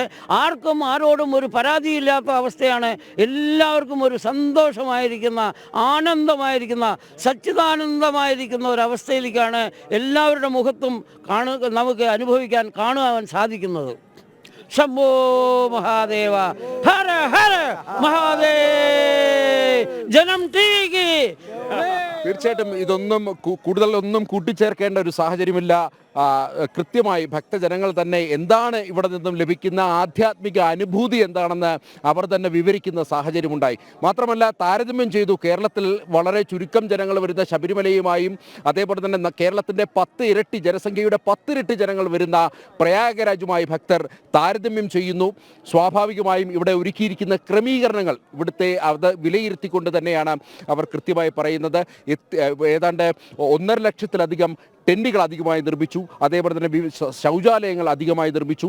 വൈദ്യുതി കണക്ഷനുകൾ 4,50,000 വൈദ്യുതി കണക്ഷനുകൾ അധികമായി നൽകി. അതേപോലെ തന്നെ ഭക്തർക്ക് ഇവിടേക്ക് എത്തുവാൻ വേണ്ടി ട്രെയിൻ സർവീസുകൾ 13,000 ട്രെയിൻ സർവീസുകൾ പ്രയാഗ്രാജിലേക്ക് വിടുന്നു. അതിൽ 3,300 പ്രത്യേക ട്രെയിൻ സർവീസുകൾ ക്രമീകരിക്കുന്നു. അതേപോലെ തന്നെ ബസ് സർവീസുകൾ അധികമായി ക്രമീകരിക്കുന്നു. രാജ്യത്തിൻ്റെ വിവിധ ഭാഗങ്ങളിൽ നിന്നും എത്തുന്ന ഭക്തസഹസ്രങ്ങളെ ഈ പുണ്യഭൂമിയിലേക്ക്, ത്രിവേണി സംഗമത്തിലേക്ക് എത്തിക്കുവാൻ വേണ്ടി ഉത്തർപ്രദേശ് സർക്കാർ കഴിഞ്ഞ 6 മാസത്തിലധികമായി വിവിധ മന്ത്രിമാരുടെ നേതൃത്വത്തിൽ സർക്കാരിൻ്റെ നേതൃത്വത്തിലൊക്കെ നടത്തിയ വിപുലമായ പ്രവർത്തനങ്ങളുടെ ഒരു അനന്തര ഫലമാണ് ഇവിടെ കാണുന്ന ഈ ക്രമീകരണങ്ങൾ എന്നുള്ളതാണ് ഭക്തർ വിലയിരുത്തുന്നത്. അതേപോലെ തന്നെ ഇന്ന് സ്നാന ദിവസം, നാളെയാണ് പ്രധാന ഷാഹി സ്നാൻ അല്ലെങ്കിൽ രാജകീയ സ്നാനം എന്നറിയപ്പെടുന്ന പ്രധാനപ്പെട്ട ദിവസം. നാളെ ഇവിടേക്ക് കോടിക്കണക്കിന് ജനങ്ങൾ, ഏതാണ്ട് 5 കോടിയിലധികം ജനങ്ങൾ നാളെ ഒരു ദിവസം തന്നെ കടന്നു വരുമെന്നുള്ളതാണ് പ്രധാനമായും പ്രതീക്ഷിക്കുന്നത്. വലിയ ഭക്തജന തിരക്ക് തന്നെയാണ് അനുഭവപ്പെടുന്നത്. വിവിധ ദേശങ്ങളിൽ നിന്നും എത്തുന്ന ഭക്തർ, വിവിധ ഭാഷകളുടെ വൈവിധ്യങ്ങൾ, ഇതെല്ലാം കൂടിച്ചേരുന്ന ഒരു സംഗമ ഭൂമി കൂടിയാണ് പ്രയാഗ്രാജിലെ ഈ മഹാകുംഭമേള ഭൂമി എന്നുള്ളതാണ്. നേരത്തെ നമ്മളോട് സംസാരിച്ച ആ ഭക്തർ സൂചിപ്പിച്ചു, അതായത് 144 വർഷങ്ങൾക്ക് ശേഷമാണ് ഇങ്ങനെ ഒരു മഹാകുംഭമേള ഉണ്ടാകുന്നത്. സൂര്യചന്ദ്ര വ്യാഴഗ്രഹങ്ങളുടെ ഒരു പ്രത്യേക രാശിയിലെത്തുമ്പോൾ നടക്കുന്ന കുംഭമേള, 12 കുംഭമേളകൾ ചേർന്ന് 12 പൂർണ്ണ കുംഭമേളകൾ ചേരുമ്പോൾ ഒരു മഹാകുംഭമേള ഉണ്ടാകുന്നു. അങ്ങനെ ആ ഒരു മഹാകുംഭമേള ഭൂമിയിലാണ് നമ്മൾ നിൽക്കുന്നത്. ആധ്യാത്മികതയുടെ മാത്രമല്ല സാംസ്കാരികതയുടെയും പാരമ്പര്യത്തിൻ്റെയും ഒക്കെ തന്നെ ഒരു സംഗമ ഭൂമിയാണ് ഇപ്പോൾ പ്രയാഗ്രാജിലെ ഈ മഹാകുംഭമേള നടക്കുന്ന ത്രിവേണി സംഗമം. നന്ദഗോപൻ, നമ്മളോട് സംസാരിച്ച മലയാളിയായ സ്വാമിജിയുടെ വാക്കുകൾ എത്ര ഊർജത്തോടു കൂടിയാണ് അദ്ദേഹം ആ മഹാകുംഭമേളയുടെ വിശേഷങ്ങൾ വളരെ ചുരുങ്ങിയ വാക്കുകളിൽ നമുക്കെല്ലാം മനസ്സിലാകുന്ന തരത്തിൽ അദ്ദേഹം വിവരിച്ച് നൽകിയത്. അദ്ദേഹത്തിന് ഒപ്പമുള്ള മലയാളി സംഘവും ഒക്കെ അവിടെയുണ്ട്. തപോവൻ സ്വാമികൾക്ക് നമസ്കാരം പറഞ്ഞുകൊണ്ട് നമ്മുടെ പ്രേക്ഷകരും വിജിൻ മേനോനെ പോലെയുള്ള പ്രേക്ഷകരും ഉണ്ട്. ഇവിടെ നമ്മൾ നേരത്തെ ഗോപൻ പറഞ്ഞതുപോലെ തന്നെ ശബരിമലയിൽ ഒരു ദിവസം എത്തുന്നത് 75 ലക്ഷത്തോളം ഭക്തരാണ്, അല്ലെങ്കിൽ അത്രയും ഭക്തരെ നിയന്ത്രിച്ചാണ് കയറ്റുന്നത്. പക്ഷേ ഇവിടെ ഗോപൻ പറഞ്ഞത് 4 കോടി 5 കോടിയോളം ആളുകൾ ഒരു ദിവസം തന്നെ ഈ ഭൂമിയിലേക്ക് എത്തുന്നു. അവർക്ക് എല്ലാവിധ സൗകര്യങ്ങളും ഒരുക്കുന്നു. അപ്പോൾ മലയാളികളായി അവിടെ എത്തുന്നവർക്ക് വേണ്ട സൗകര്യങ്ങൾ അവിടെ ലഭിക്കുന്നില്ല എന്ന് തന്നെയാണ് സ്വാമിജി പറഞ്ഞത്. നന്ദഗോപൻ, നമ്മൾ മനസ്സിലാക്കുന്നത് തിരുവിതാംകൂർ ദേവസ്വം ബോർഡിനടക്കം ഈ കുംഭമേള നടക്കുന്ന സ്ഥലത്ത് ആളുകൾക്ക് താമസിക്കാനുള്ള സൗകര്യങ്ങളൊക്കെ ഉണ്ട് എന്നാണ് നമ്മൾ മനസ്സിലാക്കുന്നത്. ഇവിടെ നിന്ന് അവിടുത്തെ സൗകര്യങ്ങൾ പരിശോധിക്കാനൊക്കെ ഇവിടെ നിന്ന് ദേവസ്വം ബോർഡ് അധികാരികളൊക്കെ പോകാറുണ്ട്. അപ്പോൾ മലയാളികളായിട്ടുള്ള ആളുകൾ അവിടെ എത്തുന്നവർക്ക് താമസ സൗകര്യങ്ങൾ ഒരുക്കുന്ന കാര്യത്തിൽ ഇപ്പോഴും കേരളത്തിലെ സർക്കാരുകളും ഇവിടുത്തെ ഏജൻസികളും ഒക്കെ വളരെ പിന്നോട്ട് നിൽക്കുന്നു. അങ്ങനെയല്ലേ സ്വാമിജിയുടെ വാക്കിൽ നിന്നും മനസ്സിലാവുന്നത്? നന്ദഗോപൻ.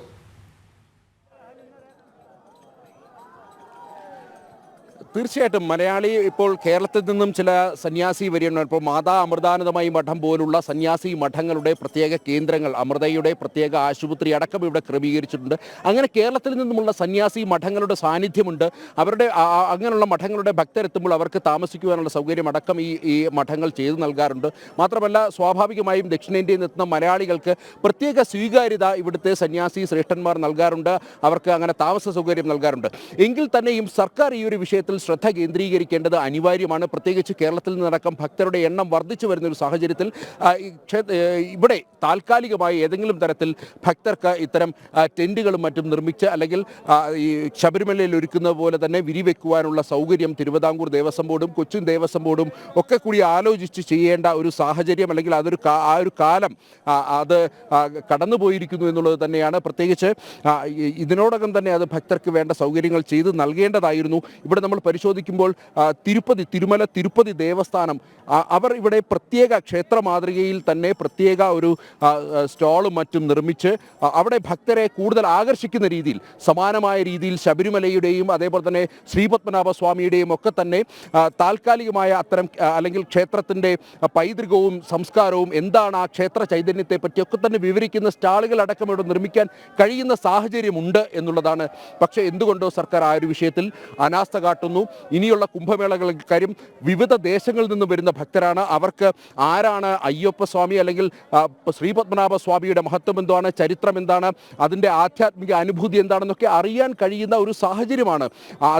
അതാണിപ്പോൾ സർക്കാർ നിഷേധിക്കുന്നത് എന്നുള്ളത് തന്നെയാണ്. ഏതായാലും പൂർണ്ണ കുംഭമേള, അതിനപ്പുറം മഹാകുംഭമേളയാണ് ഈ പ്രയാഗ്രാജിലേക്ക് കടന്നു വരുന്നത്. ഇവിടെ വരുന്ന ഒരു ഭക്തനും ഒരു പരാതിയില്ല. അത് നേരത്തെ നമ്മളോട് സംസാരിച്ച അദ്ദേഹം സൂചിപ്പിച്ചു. ഇവിടെ വരുന്നവരെല്ലാം എല്ലാം കൊണ്ടും തൃപ്തരാണ്. ആർക്കും ഒരു തരത്തിൽ തരത്തിലുള്ള പരാതിയുമില്ല എന്നുള്ളത് തന്നെയാണ് അത് തന്നെയാണ് ഇവിടെ നിന്നും ലഭിക്കുന്ന ഒരു ആധ്യാത്മിക അനുഭൂതി എന്നുള്ളത്. അതായത് ഈ കുംഭമേളയുടെ വളരെ വളരെ സവിശേഷത ഇവിടുത്തെ സ്നാനം തന്നെയാണ്. ഈ അമൃത് ഈ ഇതിൽ പതിച്ചിരിക്കുന്നു, അല്ലെങ്കിൽ ഈ കുംഭമേള സമയങ്ങളിൽ അമൃതത്തിൻ്റെ സാന്നിധ്യം ഈ പ്രയാഗ്രാജിലെ ഈ ത്രിവേണി സംഗമത്തിലുണ്ട് എന്നുള്ളതാണ് ഭക്തരുടെ വിശ്വാസം. അവിടെ സ്നാനം ചെയ്യുന്നതിലൂടെ മോക്ഷപ്രാപ്തി ലഭിക്കുന്നു എന്നുള്ളത് തന്നെയാണ് ഭക്തരുടെ വിശ്വാസം. ആ മോക്ഷത്തിനായി വിവിധ നാടുകളിൽ നിന്നും ഈ ത്രിവേണി സംഗമ ഭൂമിയിലേക്ക് ജനങ്ങൾ എത്തുന്നു. നന്ദഗോപൻ, നമ്മുടെ പ്രേക്ഷകർ പറയുന്നു നന്ദഗോപൻ ഭാഗ്യവാനാണ്, അവിടെ നിന്ന് ഇതെല്ലാം നേരിൽ കണ്ട് ഇതൊക്കെ ഞങ്ങളോട് പറയാൻ പറ്റുന്ന നന്ദഗോപൻ ഭാഗ്യവാനാണ് എന്നുള്ള തരത്തിൽ രവീന്ദ്രൻ ടി കെ പോലുള്ള പ്രേക്ഷകരും ഈ സന്തോഷം പങ്കുവെക്കുന്നുണ്ട്. നന്ദഗോപൻ, എന്തായാലും ഭക്തിസാന്ദ്രമായ ദിനങ്ങൾ തന്നെ ആയിരിക്കും ഇനി പ്രയാഗ്രാജ്.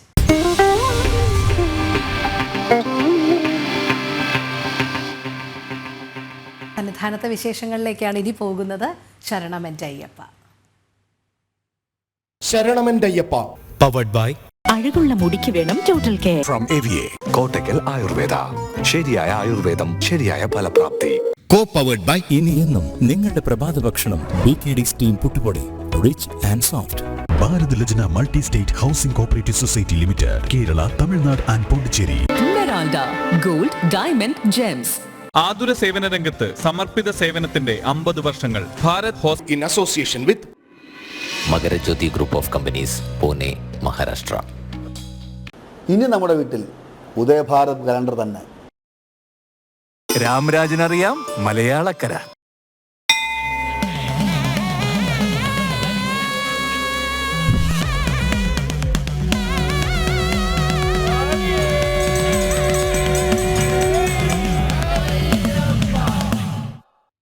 ശബരിമല സന്നിധാനത്ത് ഭക്തജന തിരക്ക് തുടരുകയാണ്. മകരവിളക്കിന് ഒരുങ്ങിയിരിക്കുകയാണ് സന്നിധാനം. ഇന്നലെ പന്തളത്ത് നിന്നും പുറപ്പെട്ട തിരുവാഭരണ ഘോഷയാത്ര നാളെ സന്നിധാനത്ത് എത്തിച്ചേരും. മകരവിളക്ക് കാണാനെത്തുന്നത് ആയിരക്കണക്കിന് ഭക്തരാണ്. അഖിൽ പാലോട്ട് മഠം ചേരുന്നു. അഖിൽ, നേരത്തെയും പറഞ്ഞിരുന്നു എത്രത്തോളം തിരക്ക് സന്നിധാനത്ത് അനുഭവപ്പെടുന്നുണ്ട് എന്നുള്ളത്. എന്തായാലും നാളെയാണ് മകരവിളക്ക്. ആ പുണ്യ ദർശനത്തിനായി തന്നെ വലിയ രീതിയിലുള്ള ഭക്തജന പ്രവാഹം സന്നിധാനത്തേക്ക് ഒഴുകി എത്തിക്കൊണ്ടിരിക്കുകയാണ്. അതോടൊപ്പം ഒരുക്കങ്ങൾ, ക്രമീകരണങ്ങൾ, ഇവയെല്ലാം വിശദമായി അഖിൽ. രോഹിണി, ശബരിമല സന്നിധാനം അത് മകരവിളക്കിന്റെ ഏറ്റവും അവസാനത്തെ ആ ദിവ്യ മുഹൂർത്തത്തിലേക്ക് തന്നെ കടന്നിരിക്കുകയാണ്. ശബരിമല സന്നിധാനത്ത് മകരവിളക്കിന് മുന്നോടിയായിട്ടുള്ള സജ്ജീകരണങ്ങൾ അത് പരിപൂർണതയിലേക്ക് എത്തുന്ന നിമിഷങ്ങൾ തന്നെയാണ് ഉള്ളത്. വലിയ ഭക്തജന തിരക്ക് ശബരിമല സന്നിധാനത്ത് അനുഭവപ്പെടുന്നുണ്ട്. അത് നിരവധിയായിട്ടുള്ള അയ്യപ്പ ഭക്തരാണ് ശബരിമല സന്നിധാനം നിരവധി 18-ാം പടി കയറി ശബരിമല അയ്യപ്പ സ്വാമിയെ കാണുന്നതിലേക്ക് വേണ്ടി കടന്നു വരികയാണ്. അത് ആയിരങ്ങളല്ല, പതിനായിരങ്ങളല്ല, ലക്ഷത്തോടടുത്താണ് അയ്യപ്പ ഭക്തർ ശബരിമല സന്നിധാനത്തേക്ക് എത്തുന്നത്. കുഞ്ഞു മാളികപ്പുറങ്ങളടക്കം, അമ്മമാരടക്കം, പ്രായഭേദമന്യേ എല്ലാവരും ശബരിമല സന്നിധാനത്തേക്ക് അയ്യപ്പ സ്വാമിയെ കാണുന്നതിലേക്ക് വേണ്ടി എത്തുന്ന കാഴ്ച നമുക്ക് കാണാൻ സാധിക്കുന്നുണ്ട്. അതുപോലെ തന്നെയാണ് ക്രമീകരണങ്ങളും ഒക്കെ തന്നെ ഉള്ളത്. ശബരിമല സന്നിധാനത്ത് നമ്മൾ നോക്കിയാൽ ശബരിമല സന്നിധാനത്തെ ഈ മകരവിളക്കിന് മുന്നോടിയായിട്ടുള്ള അലങ്കാരങ്ങളെല്ലാം തന്നെ അത് ഒരുങ്ങിയിരിക്കുകയാണ്. പലതരത്തിലാണ് അലങ്കാരങ്ങൾ ക്രമീകരിക്കാൻ വേണ്ടി ദേവസ്വം ബോർഡ് തീരുമാനമെടുത്തിരിക്കുന്നത്. അതിൻ്റെ ഭാഗമായി, അതായത് ശബരിമല സന്നിധാനം പുണ്യം പൂങ്കാവനമാണ്. അതുകൊണ്ട് തന്നെ പ്ലാസ്റ്റിക് ഇത് ഉപയോഗിക്കാതെയാണ്, അല്ലെങ്കിൽ പ്ലാസ്റ്റിക് ഇതര വസ്തുക്കൾ ഉപയോഗിക്കാതെയാണ് ഇത്തരത്തിലുള്ള ക്രമീകരണങ്ങൾ അല്ലെങ്കിൽ അലങ്കാരങ്ങളൊക്കെ തന്നെ സന്നിധാനത്ത് ഒരുക്കുന്നത്. അതുകൊണ്ട് തന്നെയാണ് വാഴത്തടയും കുരുത്തോലയും ഒക്കെ ആയിട്ടുള്ള ഇതിൽ ഈ അലങ്കാരപ്പണികൾ നിർമ്മിക്കാൻ ദേവസ്വം ബോർഡ് തീരുമാനിച്ചിരിക്കുന്നത്. അതിൻ്റെ ഭാഗമായിട്ട്, അതായത് മകരവിളക്കിന് മുന്നോടിയായിട്ടുള്ള അലങ്കാരങ്ങളെല്ലാം തന്നെ അത് പ്രകൃതിദത്തമായിക്കൊണ്ടുള്ള അലങ്കാരങ്ങളായിരിക്കും ഇത്തവണ കൂടുതലായി ആകർഷണമാവുക. അതിൻ്റെ അണിയറ പ്രവർത്തനങ്ങൾ സന്നിധാനത്ത് പുരോഗമിക്കുന്നുണ്ട്. അതുപോലെ തന്നെ ഭക്തജന തിരക്കം, വലിയ ഭക്തജന തിരക്ക് സന്നിധാനത്ത് അനുഭവപ്പെടുന്നുണ്ട്. നമ്മൾ ഫ്ലൈ ഓവറിൻ്റെ അരികിലേക്ക് പോയാൽ ഫ്ലൈ ഓവറിൻ്റെ അങ്ങ് മുകൾ വശം മുതൽ അയ്യപ്പ ഭക്തർ കാത്തു നിൽക്കുന്ന കാഴ്ച നമുക്ക് കാണാൻ സാധിക്കുന്നുണ്ടാകും. വലിയ ഒരു നീണ്ട നിര തന്നെ അയ്യപ്പ ഭക്തർ കാത്തു നിൽക്കുന്നുണ്ട് അയ്യപ്പ സ്വാമിയെ കാണുന്നതിലേക്ക് വേണ്ടി.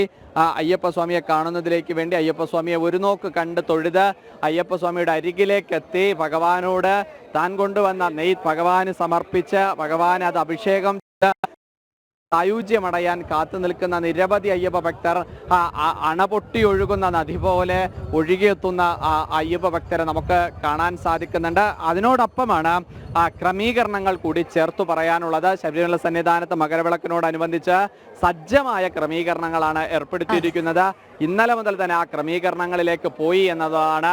ഇന്നലെ അയ്യപ്പ ഭക്തരുടെ എണ്ണത്തിൽ അത് 70,000 ആയിരുന്ന വെർച്വൽ ക്യൂ ഇന്നലെ അത് 60,000 ആയിരുന്നു. ഇന്ന് 50,000 നാളെ മകരവിളക്ക് ദിവസം അത് 40,000 നിജപ്പെടുത്തിയിട്ടുണ്ട്.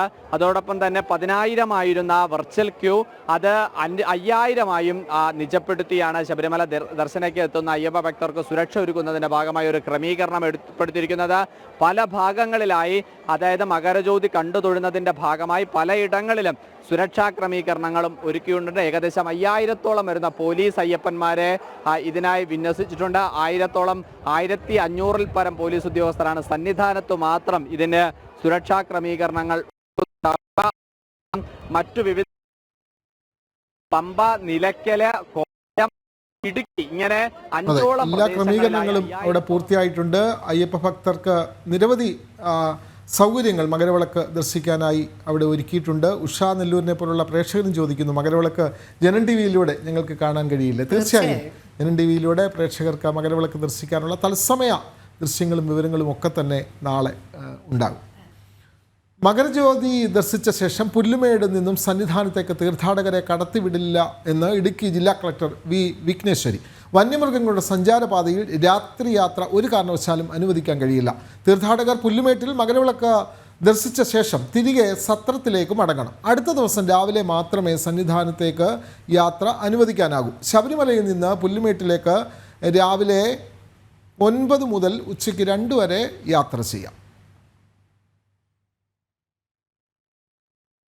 നമ്മൾ മറ്റൊരു വാർത്തയിലേക്ക് കടക്കുകയാണ്. ബംഗ്ലാദേശിലെ ന്യൂനപക്ഷ അതിക്രമവുമായി ബന്ധപ്പെട്ട് ഹിന്ദു വിരുദ്ധ കലാപത്തിന്റെ അന്വേഷണം അട്ടിമറിച്ച് ബംഗ്ലാദേശ് അന്വേഷണ ഏജൻസികൾ.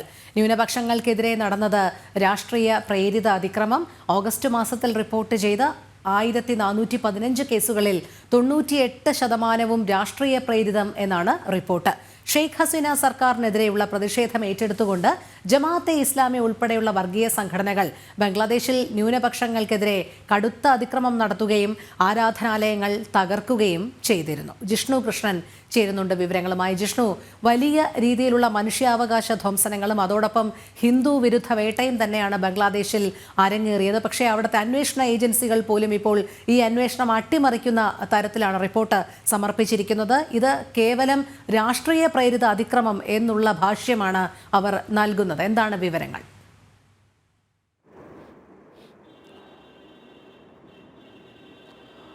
രോഹിണി, വിനോദ്, നമസ്തേ, ഗുഡ് മോർണിംഗ്. ബംഗ്ലാദേശിൽ നിന്ന് പുറത്തു വരുന്ന റിപ്പോർട്ടുകൾ, ബംഗ്ലാദേശിലെ കഴിഞ്ഞ കുറച്ച് മാസങ്ങളായി നടന്നിട്ടുള്ള സംഭവ വികാസങ്ങൾ പൂർണ്ണമായും നമുക്ക് മുൻപിലുള്ളതാണ്. കഴിഞ്ഞ ജൂലൈ മാസം അവസാനം മുതൽ ഏകദേശം 2 മാസത്തോളം നീണ്ടുനിന്ന അതിക്രൂരമായിട്ടുള്ള ന്യൂനപക്ഷ വേട്ട, പ്രത്യേകിച്ച് ഹിന്ദു വംശഹത്യയും ആരാധനാലയങ്ങൾ തകർക്കുകയും ന്യൂനപക്ഷ സമുദായങ്ങളോട് ഒന്നുകിൽ മതം മാറുക അല്ലെങ്കിൽ പലായനം ചെയ്ത് ഇവിടെ നിന്ന് പോവുക എന്ന മുദ്രാവാക്യം മുഴക്കിക്കൊണ്ട് ജമാഅത്തെ ഇസ്ലാമി ഉൾപ്പെടെയുള്ള തീവ്ര സംഘടനകൾ അഴിഞ്ഞാടിയിട്ടുള്ള ഹിന്ദു വംശഹത്യ ബംഗ്ലാദേശിൽ നടന്നിരുന്നു. അവിടെ അതിൽ പിടിച്ചു നിൽക്കാൻ അന്നത്തെ സർക്കാരിന് പോലും സാധിക്കാതെ ഷെയ്ഖ് ഹസീന സർക്കാർ ഭാരതത്തിലേക്ക് അഭയം പ്രാപിച്ചതും നമുക്ക് മുൻപിലുണ്ട്. എന്നാൽ ആ വിഷയത്തിലെ അന്വേഷണം പൂർണ്ണമായും അട്ടിമറിക്കുകയാണ് നിലവിൽ ബംഗ്ലാദേശിലെ അന്വേഷണ ഏജൻസികൾ എന്നുള്ളതാണ് നിലവിൽ ലഭ്യമാകുന്ന റിപ്പോർട്ടുകൾ. ബംഗ്ലാദേശിലെ പോലീസ് ഉൾപ്പെടെയുള്ള അന്വേഷണ ഏജൻസികൾ സർക്കാരിന് നൽകിയിട്ടുള്ള റിപ്പോർട്ടിലും കുറ്റപത്രത്തിലും ചൂണ്ടിക്കാട്ടിയിട്ടുള്ളത് ഓഗസ്റ്റ് മാസത്തിൽ നടന്നിട്ടുള്ള ഈ പ്രശ്നങ്ങളെല്ലാം അത് രാഷ്ട്രീയ പ്രേരിതമാണ്. യാതൊരു തരത്തിലും വംശഹത്യയോ അല്ലെങ്കിൽ ന്യൂനപക്ഷ വേട്ടയോ ബംഗ്ലാദേശിൽ നടന്നിട്ടില്ല എന്നാണ് ബംഗ്ലാദേശിലെ അന്വേഷണ ഏജൻസികൾ പോലീസ് നൽകിയിട്ടുള്ള കുറ്റപത്രത്തിലും ഇടക്കാല സർക്കാരിന് നൽകിയിട്ടുള്ള റിപ്പോർട്ടിലും ചൂണ്ടിക്കാട്ടിയിട്ടുള്ളത്. ഓഗസ്റ്റ് മാസത്തിൽ റിപ്പോർട്ട് ചെയ്തിട്ടുള്ള 1415 കേസുകളിൽ 98.14% രാഷ്ട്രീയ പ്രേരിതമായിട്ടുള്ള കേസുകളാണ് എന്നാണ് പോലീസിന്റെ റിപ്പോർട്ടിൽ ചൂണ്ടിക്കാട്ടിയിട്ടുള്ളത്. എന്നാൽ അവിടെ നിന്ന് പുറത്തു വന്ന ദൃശ്യങ്ങൾ ഏറ്റവും ഒടുവിൽ ചിറ്റഗോങ്ങിൽ നിന്നുൾപ്പെടെ പുറത്തു വന്നിട്ടുള്ള ദൃശ്യങ്ങൾ പരിശോധിക്കുമ്പോഴും വാർത്തകൾ പരിശോധിക്കുമ്പോഴും നമുക്ക് മനസ്സിലാക്കാം. ശരിയാണ്, ആദ്യം ബംഗ്ലാദേശിൽ ആരംഭിച്ചിരുന്നത് രാഷ്ട്രീയ പ്രേരിതമായിട്ടുള്ള പ്രതിഷേധമായിരുന്നു. അവിടെ ഷെയ്ഖ് ഹസീന സർക്കാരിനെതിരെ നടന്നിട്ടുള്ള തൊഴിൽ സംവരണവുമായി വിദ്യാർത്ഥികൾ ആരംഭിച്ച പ്രതിഷേധം അത് പിന്നീട് ജമാഅത്തെ ഇസ്ലാമിയും അതിന്റെ വിദ്യാർത്ഥി സംഘടനയും ഏറ്റെടുക്കുകയും സർക്കാരിനെതിരെയുള്ള കലാപമാക്കി മാറ്റുകയും ആ കലാപം ബംഗ്ലാദേശിൽ ന്യൂനപക്ഷ വേട്ടയ്ക്ക് ഹിന്ദു വിരുദ്ധ കലാപത്തിനുള്ള വേദിയാക്കിയും ജമാഅത്തെ ഇസ്ലാമി മാറ്റിയിരുന്നു. ഷെയ്ഖ് ഹസീന സർക്കാർ താഴെ വീഴുകയും ഷെയ്ഖ് ഹസീനയ്ക്ക് ഭാരതത്തിലേക്ക് പലായനം ചെയ്യേണ്ടി വരികയും ഭാരതത്തിൽ അഭയം തേടുകയും വന്നെങ്കിൽ ബംഗ്ലാദേശിലെ ന്യൂനപക്ഷങ്ങൾക്ക് അതിക്രൂരമായിട്ടുള്ള വേദനയും വിവേചനവും അതിക്രമവുമാണ് ബംഗ്ലാദേശിന്റെ മണ്ണിൽ നേരിടേണ്ടി വന്നത്. നിരവധി ആളുകൾ കൊല്ലപ്പെട്ടു, ക്ഷേത്രങ്ങൾ അടിച്ചു തകർത്തു, ഹിന്ദുവും ക്രിസ്ത്യനും പാഴ്സിയും ഉൾപ്പെടെയുള്ള ബംഗ്ലാദേശിലെ ന്യൂനപക്ഷങ്ങളിൽ ന്യൂനപക്ഷമായി കൊണ്ടിരിക്കുന്ന സമുദായത്തിന് അതിക്രൂരമായിട്ടുള്ള വേദനകൾ അവിടെ അനുഭവിക്കേണ്ടി വന്നു. എന്നാൽ അതെല്ലാം അട്ടിമറിക്കുകയാണ് ഇപ്പോൾ ബംഗ്ലാദേശിലെ അന്വേഷണ ഏജൻസികൾ ചെയ്യുന്നത്. അതിലെ ഏറ്റവും വലിയ വിരോധാഭാസം എന്തെന്നാൽ ഈ കലാപങ്ങൾക്ക് ശേഷം ഇടക്കാല സർക്കാർ അധികാരത്തിൽ വരുമ്പോൾ അതിന്റെ തലവനായിട്ടുള്ള മുഹമ്മദ് യൂനിസിന്റെ പ്രതികരണം ഇപ്പോഴും നമുക്ക് പൊതുമധ്യത്തിൽ ലഭ്യമാണ്. ആ പ്രതികരണം പരിശോധിക്കുമ്പോൾ മുഹമ്മദ് യൂനിസ് തന്നെ വ്യക്തമാക്കുന്നത് ന്യൂനപക്ഷങ്ങൾക്കെതിരെ നടന്നിട്ടുള്ള ഹിന്ദുക്കൾക്കെതിരെ നടന്നിട്ടുള്ള അതിക്രമങ്ങൾ വേദനാജനകമാണ്, അത്തരം അതിക്രമങ്ങൾ ഇനി അനുവദിക്കാൻ പാടില്ല എന്നൊരു പ്രതികരണം മുഹമ്മദ് യൂനിസ് ചുമതലയേൽക്കുമ്പോൾ നടത്തിയിരുന്നു. എന്നാൽ മുഹമ്മദ് യൂനിസിനും ഇടക്കാല സർക്കാരിനും പോലും നിലവിൽ ബംഗ്ലാദേശിലെ ഏജൻസികളെയോ അല്ലെങ്കിൽ സാഹചര്യത്തെയോ നിയന്ത്രിക്കാൻ സാധിക്കുന്നില്ല. അതല്ലെങ്കിൽ ഇടക്കാല സർക്കാരും ജമാഅത്തെ ഇസ്ലാമി ഉൾപ്പെടെയുള്ള തീവ്ര ഇസ്ലാമിക സംഘടനകളുടെയും ആ പാതയ്ക്കനുസരിച്ച് മാത്രമേ അവർക്ക് മുൻപോട്ട് പോകാൻ സാധിക്കുന്നു എന്നുള്ളതാണ് പുതിയ സംഭവ വികാസങ്ങൾ ചൂണ്ടിക്കാട്ടുന്നത്. ഒപ്പം ന്യൂനപക്ഷങ്ങളിൽ ന്യൂനപക്ഷമായ അവിടുത്തെ ഹിന്ദുവും പാഴ്സിയും ക്രിസ്ത്യനും ഉൾപ്പെടെയുള്ള സമൂഹം മാറുമ്പോൾ ബംഗ്ലാദേശ് ഒരു പൂർണ്ണ ഇസ്ലാമിക രാജ്യമാക്കി മാറ്റണമെന്ന ആവശ്യമാണ് ഇപ്പോൾ അതിശക്തമായി ജമാഅത്തെ ഇസ്ലാമി ഉൾപ്പെടെയുള്ള തീവ്ര ഇസ്ലാമിക സംഘടനകൾ അവിടുത്തെ ഇടക്കാല സർക്കാരിനോട് ആവശ്യപ്പെടുന്നത്. പൂർണ്ണ ഇസ്ലാമിക് റിപ്പബ്ലിക് രാജ്യമായി മാറാൻ ബംഗ്ലാദേശ് ഒരുങ്ങുന്നതിന്റെ സൂചനകൾ, അതിന്റെ പ്രതികരണങ്ങൾ ബംഗ്ലാദേശ് ഭരണാധികാരികളിൽ നിന്ന് ഇതിനോടകം തന്നെ മുൻപോട്ട് വെക്കുകയും ചെയ്തിട്ടുണ്ട്. ഏതായാലും അന്വേഷണ ഏജൻസികൾ, ബംഗ്ലാദേശിനുള്ളിലെ അന്വേഷണ ഏജൻസികൾ അത്തരം അന്വേഷണങ്ങൾ അട്ടിമറിക്കുമ്പോഴും ലോകത്തിന് മുൻപിലേക്ക്, പ്രത്യേകിച്ച് ഐക്യരാഷ്ട്രസഭയ്ക്ക് മുൻപിലേക്ക് വരെ ഈ വിഷയം എത്തിയിരുന്നു. ഭാരതത്തിന്റെ ഭാഗത്ത് നിന്ന് ബംഗ്ലാദേശിൽ ന്യൂനപക്ഷങ്ങൾക്ക് സംരക്ഷണം ഉറപ്പാക്കണമെന്നാവശ്യപ്പെട്ടുകൊണ്ട് ഔദ്യോഗികമായി തന്നെ പ്രധാനമന്ത്രി നരേന്ദ്രമോദി ഉൾപ്പെടെയുള്ളവർ ഇക്കാര്യം ആവശ്യപ്പെട്ടിരുന്നു. ഭാരതത്തിൽ നിന്ന് പ്രജ്ഞാ പ്രവാഹിന്റെ നേതൃത്വത്തിൽ സാംസ്കാരിക പ്രവർത്തകർ ഐക്യരാഷ്ട്രസഭയുടെ മനുഷ്യാവകാശ കമ്മീഷന് മുൻപിലേക്ക് ഈ വിഷയം എത്തിക്കുകയും ബംഗ്ലാദേശിൽ നടക്കുന്ന അതിക്രൂരമായ ന്യൂനപക്ഷ വേട്ടയ്ക്ക് അവസാനം കാണുന്നതിനുള്ള നടപടികൾ ഉണ്ടാകണം എന്നാവശ്യപ്പെടുകയും ചെയ്തിരുന്നു. അത്തരത്തിൽ പൊതുമധ്യത്തിലുള്ള ഒരു വിഷയത്തെയാണ് അത്തരത്തിൽ യാതൊന്നും സംഭവിച്ചിട്ടില്ല എന്നും ഓഗസ്റ്റ് മാസത്തിൽ നടന്നിട്ടുള്ള 1415 കേസുകൾ, രജിസ്റ്റർ ചെയ്ത കേസുകളുടെ എണ്ണമാണ് അത്രയും, അതിനപ്പുറത്തേക്ക് നിരവധി സംഭവങ്ങൾ ബംഗ്ലാദേശിൽ അരങ്ങേറി. ആ രജിസ്റ്റർ ചെയ്ത കേസുകളിൽ തന്നെ 98% രാഷ്ട്രീയ പ്രേരിതമാണെന്ന റിപ്പോർട്ടാണ് ബംഗ്ലാദേശിലെ അന്വേഷണ ഏജൻസികൾ നൽകിയിട്ടുള്ളത്. രോഹിണി. ശരി ജിഷ്ണു, എന്തായാലും ബംഗ്ലാദേശിൽ കൊടിയ അതിക്രമം തന്നെയാണ് നടന്നത്. പക്ഷേ നിർഭാഗ്യവശാൽ അവിടെയുള്ള അന്വേഷണ ഏജൻസികളും നൽകുന്ന റിപ്പോർട്ട് എന്ന് പറയുന്നത് അന്വേഷണം അട്ടിമറിക്കത്തക്ക രീതിയിൽ തന്നെയാണ്, തികച്ചും രാഷ്ട്രീയ പ്രേരിതം എന്നുള്ളൊരു റിപ്പോർട്ടാണ് സമർപ്പിച്ചിരിക്കുന്നത്. ജിഷ്ണു കൃഷ്ണനാണ് വിശദമായ വിവരങ്ങൾ നൽകിയത്. നമുക്കിനി വയനാട്ടിലേക്ക് പോകാം. വയനാട് പുൽപ്പള്ളിയിൽ വീണ്ടും കടുവയുടെ ആക്രമണം. പ്രദേശത്ത് കൂട്ടിൽ കെട്ടിയ ആടിനെ കടുവ കൊന്നു. പ്രദേശത്ത് വനംവകുപ്പ് കൂട് സ്ഥാപിച്ചു. കടുവയെ മയക്കുവെടി വെച്ച് പിടിക്കാനുള്ള ശ്രമത്തിലാണ് വനപാലകർ. വയനാട് അമരക്കുനി മേഖലയിലെ സ്കൂളുകൾക്ക് അവധി നൽകിയിട്ടുണ്ട്. വിവരങ്ങൾ അർജുൻ PS നൽകും. അർജുൻ, നമുക്കറിയാം വയനാട് പുൽപ്പള്ളി മേഖലയിൽ കഴിഞ്ഞ ദിവസം മുതൽ കടുവ ഇറങ്ങിയതിൻ്റെ ഭീതി വിട്ടൊഴിയുന്നില്ല. അവിടെ ആളുകൾ ഭയപ്പാടിലാണ്. ഇന്ന് ഒരാടിനെ കടുവ കൊല്ലുന്ന സാഹചര്യമുണ്ടായി. അവിടെ കൂട് വെച്ച് കടുവയെ പിടിക്കാനുള്ള ശ്രമങ്ങളൊക്കെ ആരംഭിച്ചുവെങ്കിലും കടുവയെ കണ്ടെത്താൻ കഴിഞ്ഞിട്ടില്ല. മയക്കുവെടി വെക്കാനുള്ള ഡോക്ടർ അടക്കം ഇന്നലെ അവിടെ ക്യാമ്പ് ചെയ്യുന്നുണ്ട്. സ്കൂളിന് അവധി നൽകിയിരിക്കുന്നു. അപ്പോൾ ജനങ്ങൾ ഭയപ്പാടിൽ തന്നെയാണ്. കൂടുതൽ വിവരങ്ങൾ അർജുൻ. തീർച്ചയായും അത്തരത്തിൽ തന്നെയാണ്. ജനങ്ങൾ വലിയ ഭയപ്പാടിലാണുള്ളത്. കഴിഞ്ഞ ദിവസം പിടികൂടിയ, അല്ലെങ്കിൽ കഴിഞ്ഞ ആഴ്ച 2 ആടുകളെ പിടികൂടിയ അമരക്കുനിയിൽ നിന്നും 1 കിലോമീറ്റർ മാത്രം മാറിയുള്ള ഈ പ്രദേശമാണ്. ആ പ്രദേശത്ത്, അതായത് ദേവർഗത്തയ്ക്കും അതുപോലെ തന്നെ അമരക്കുനിക്കും സമീപത്താണ്, അതായത് കർണാടക അതിർത്തി അതുപോലെ തന്നെ വയനാട് അതിർത്തി, ഈ 2 അതിർത്തിക്ക് നടുക്കാണ് ഇപ്പോഴുള്ള ഒരു ആടിനെ കടുവ കൊന്നത്. കഴിഞ്ഞ ദിവസം ഇത്തരത്തിൽ തൊഴുത്തിൽ ഈ ഒരു കൂട്ടിൽ കെട്ടിയ ആടിനെയാണ് കടുവ ആക്രമിക്കുന്നത്. ഇതിനെ വലിച്ചുകൊണ്ട് പോകുന്നത് ഈ ആളുകൾ കണ്ടിരുന്നു, ഈ വീട്ടുകാർ കണ്ടിരുന്നു. മാത്രമല്ല വേറെയും 2-3 പേർ കടുവയെ കണ്ടിട്ടുണ്ട് എന്നുള്ളതാണ് നമുക്ക് മനസ്സിലാക്കാൻ സാധിക്കുന്നത്. ആ പ്രദേശത്ത് ഇന്ന് കൂട് സ്ഥാപിച്ചിട്ടുണ്ട്. പക്ഷേ കഴിഞ്ഞ ദിവസം അമരക്കുനി ഭാഗത്ത് തെരച്ചിൽ നടത്തിയിരുന്നു. കടുവയുടെ സാന്നിധ്യമൊന്നും ഉണ്ടായിരുന്നില്ല എന്നുള്ളതാണ് DFO അടക്കമുള്ളവർ പറഞ്ഞത്. എന്നാൽ തന്നെയും ഡോക്ടർ അരുൺ സക്രിയുടെ നേതൃത്വത്തിലാണ് ഇപ്പോൾ സംഘം ഇവിടെ നിലയുറപ്പിച്ചിട്ടുള്ളത്. ഇന്ന് തന്നെ ഈ കടുവയെ പിടികൂടാനാകുമെന്നുള്ളതാണ് അരുൺ സക്രിയും അതുപോലെ തന്നെ കൂടെയുള്ള ഫോറസ്റ്റുകാർ അടക്കം പറയുന്നത്. വലിയ ഭീതിയിൽ തന്നെയാണ് നാട്ടുകാരുള്ളത്. കഴിഞ്ഞ ദിവസം വലിയ രീതിയിലുള്ള ഒരു തെരച്ചിൽ നടത്തിയിരുന്നു. 3 ഗ്രൂപ്പുകളായി തിരിഞ്ഞായിരുന്നു ആ തെരച്ചിൽ ഉണ്ടായിരുന്നത്. പക്ഷേ ഈ 3 ഗ്രൂപ്പുകൾ പോയിട്ടും ഇതുവരെയും കടുവയെ കണ്ടെത്താൻ സാധിച്ചില്ല. അതിൽ വലിയ പ്രതിഷേധം കഴിഞ്ഞ ദിവസം ആ ജനങ്ങൾ പ്രകടിപ്പിക്കുകയും ചെയ്തു. ഇന്ന് വീണ്ടും മറ്റൊരു സംഭവം ഉണ്ടായിരിക്കുന്നു. ഒരു കിലോമീറ്റർ അപ്പുറത്ത് മാത്രം മാറി ഒരു ആടിനെ കൂടി കടുവ കൊല്ലുന്ന ഒരു സാഹചര്യം ഉണ്ടായിരുന്നു. ഇന്ന് നമുക്ക് മനസ്സിലാക്കാൻ സാധിക്കുന്നത് ജനങ്ങളൊക്കെ വലിയ ഒരു രോഷാകുലരാണ്. അതുകൊണ്ട് തന്നെ വലിയ പ്രതിഷേധത്തിന് ഇന്ന് ആ പ്രദേശത്ത് സാധ്യത ഉണ്ടാകും എന്നുള്ളതാണ് നമുക്ക് മനസ്സിലാക്കാൻ സാധിക്കുന്നത്. എന്തിനാൽ തന്നെയും കടുവയ്ക്കായുള്ള കൂട് സ്ഥാപിച്ചിട്ടുണ്ട്. കഴിഞ്ഞ ദിവസം 2 കുങ്കിയാനികളെയും ഇത്തരത്തിൽ കടുവയ്ക്കായുള്ള തെരച്ചിലിന് കൊണ്ടുവന്നിരുന്നു. ഇതുപോലുള്ള റെസ്ക്യൂ പ്രവർത്തനങ്ങൾ നിരവധി ചെയ്ത അല്ലെങ്കിൽ ഈ കടുവ അല്ലെങ്കിൽ ആന അങ്ങനെയുള്ള റെസ്ക്യൂ പ്രവർത്തനങ്ങൾ കൂടുതൽ ചെയ്തിട്ടുള്ള കുങ്കിയാനകളെയാണ് ഇവിടെ എത്തിച്ചിട്ടുള്ളത്. അതായത് വിക്രം കോന്നി സുരേന്ദ്രൻ പ്രധാനപ്പെട്ട അല്ലെങ്കിൽ പ്രശസ്തരായ 2 ആനകളാണ് ഇരുവരും. അത്തരത്തിൽ ഈ ആനകളെ അടക്കം ഈ കുങ്കിയാനകളെ അടക്കം ഈ പ്രദേശത്ത് കൊണ്ടുവന്നുള്ള ഒരു തെരച്ചിൽ കഴിഞ്ഞ ദിവസം ആരംഭിച്ചിരുന്നു. ഇന്ന് ഏകദേശം 4 മണിയോടുകൂടി തന്നെ തെരച്ചിൽ അവസാനിപ്പിക്കുകയും ഇന്ന് അല്പസമയത്തിനകം വീണ്ടും ആ തെരച്ചിൽ പുനരാരംഭിക്കും എന്നുള്ളതാണ് നമുക്ക് മനസ്സിലാക്കാൻ സാധിക്കുന്നത്. വനപാലകരൊക്കെ ആ പ്രദേശത്ത് തമ്പടിച്ചുകൊണ്ട് ആ പ്രദേശം നിരീക്ഷിച്ചു വരികയാണ്.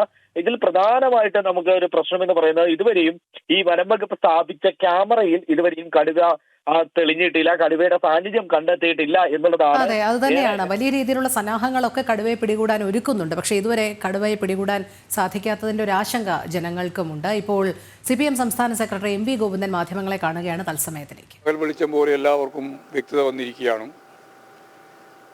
അവിടെയുള്ള MLA, DCC പ്രസിഡന്റ്, കോൺഗ്രസ് നേതൃത്വം ഇവർക്കെല്ലാം യഥാർത്ഥത്തിൽ ഈ മരണത്തിൽ പങ്കുണ്ട് എന്ന് മാധ്യമങ്ങൾ ഉൾപ്പെടെ ആദ്യം കുറച്ച് അറച്ചറച്ചാണ് എങ്കിലും പിന്നീട് എല്ലാവർക്കും സമ്മതിക്കേണ്ടി വന്നിരിക്കുകയാണ്. പക്ഷേ അത്തരത്തിലുള്ളൊരു സംഭവം ഉണ്ടായിട്ടും മനുഷ്യത്വപരമായൊരു നിലപാട് സ്വീകരിക്കുന്നതിന് വേണ്ടി കോൺഗ്രസ് പാർട്ടിക്ക് സാധിച്ചിട്ടില്ല.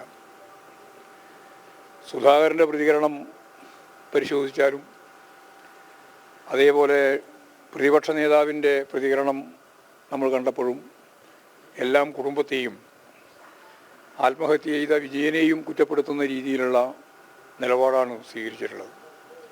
സത്യം പറഞ്ഞാൽ ഇതിന് ഉത്തരവാദികളായ കോൺഗ്രസ് നേതൃത്വത്തിൻ്റെ പ്രമുഖ സ്ഥാനത്തുള്ള MLAയും അതുപോലെ തന്നെ DCC പ്രസിഡന്റ് ഉൾപ്പെടെയുള്ളവർക്കെതിരായിട്ടുള്ളൊരു നിലപാടും കോൺഗ്രസിന് സ്വീകരിക്കാനാവുന്നില്ല എന്നുള്ളത് കോൺഗ്രസിൻ്റെ ഒരു ഗതികേടാണ്.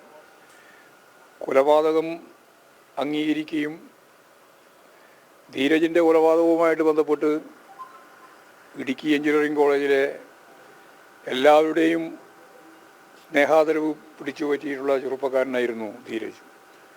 ആ ധീരജിനെ കൊല ചെയ്ത പ്രതി എൻ്റെ കുട്ടിയാണ് എന്ന് പരസ്യമായിട്ട് പറഞ്ഞു ഒപ്പം കൊണ്ടു നടത്തിയ ശ്രമം നമ്മളെല്ലാം കേരളത്തിൽ കണ്ടിട്ടുള്ളതാണ്.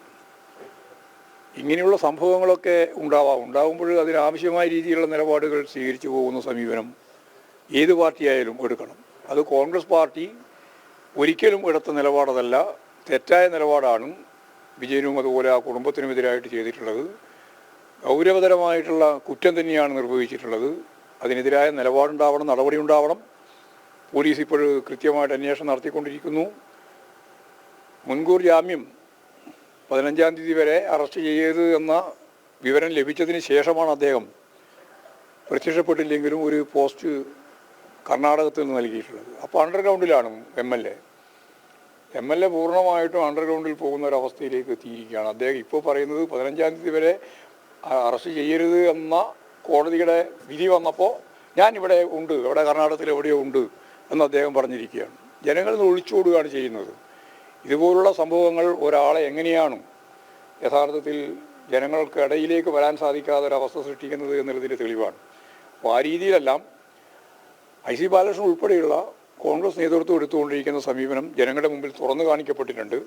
ആവശ്യമായ നിലപാടും നടപടിയും സ്വീകരിക്കണം. കോൺഗ്രസ് പാർട്ടിക്ക് അങ്ങനെയുള്ളൊരു കൃത്യമായിട്ടുള്ള ക്രിയാത്മകമായ ഒരു നിലപാട് സ്വീകരിക്കാനാവുന്നില്ല എന്നുള്ളതാണ് കോൺഗ്രസിന്റെ പരിമിതി. ഈ പ്രതിയിൽ ചേർക്കപ്പെട്ടവരെ സംരക്ഷിക്കുന്നതിൽ കോൺഗ്രസ് നേതൃത്വത്തിന് എന്തെങ്കിലും താല്പര്യമുണ്ടോ? അല്ല, കോൺഗ്രസ് നേതൃത്വം ആദ്യമേ പറഞ്ഞുകൊണ്ടിരിക്കുന്നത് മരിച്ചവർക്ക് എതിരായിട്ടും ഇവർക്ക് അനുകൂലമായിട്ടുമാണല്ലോ.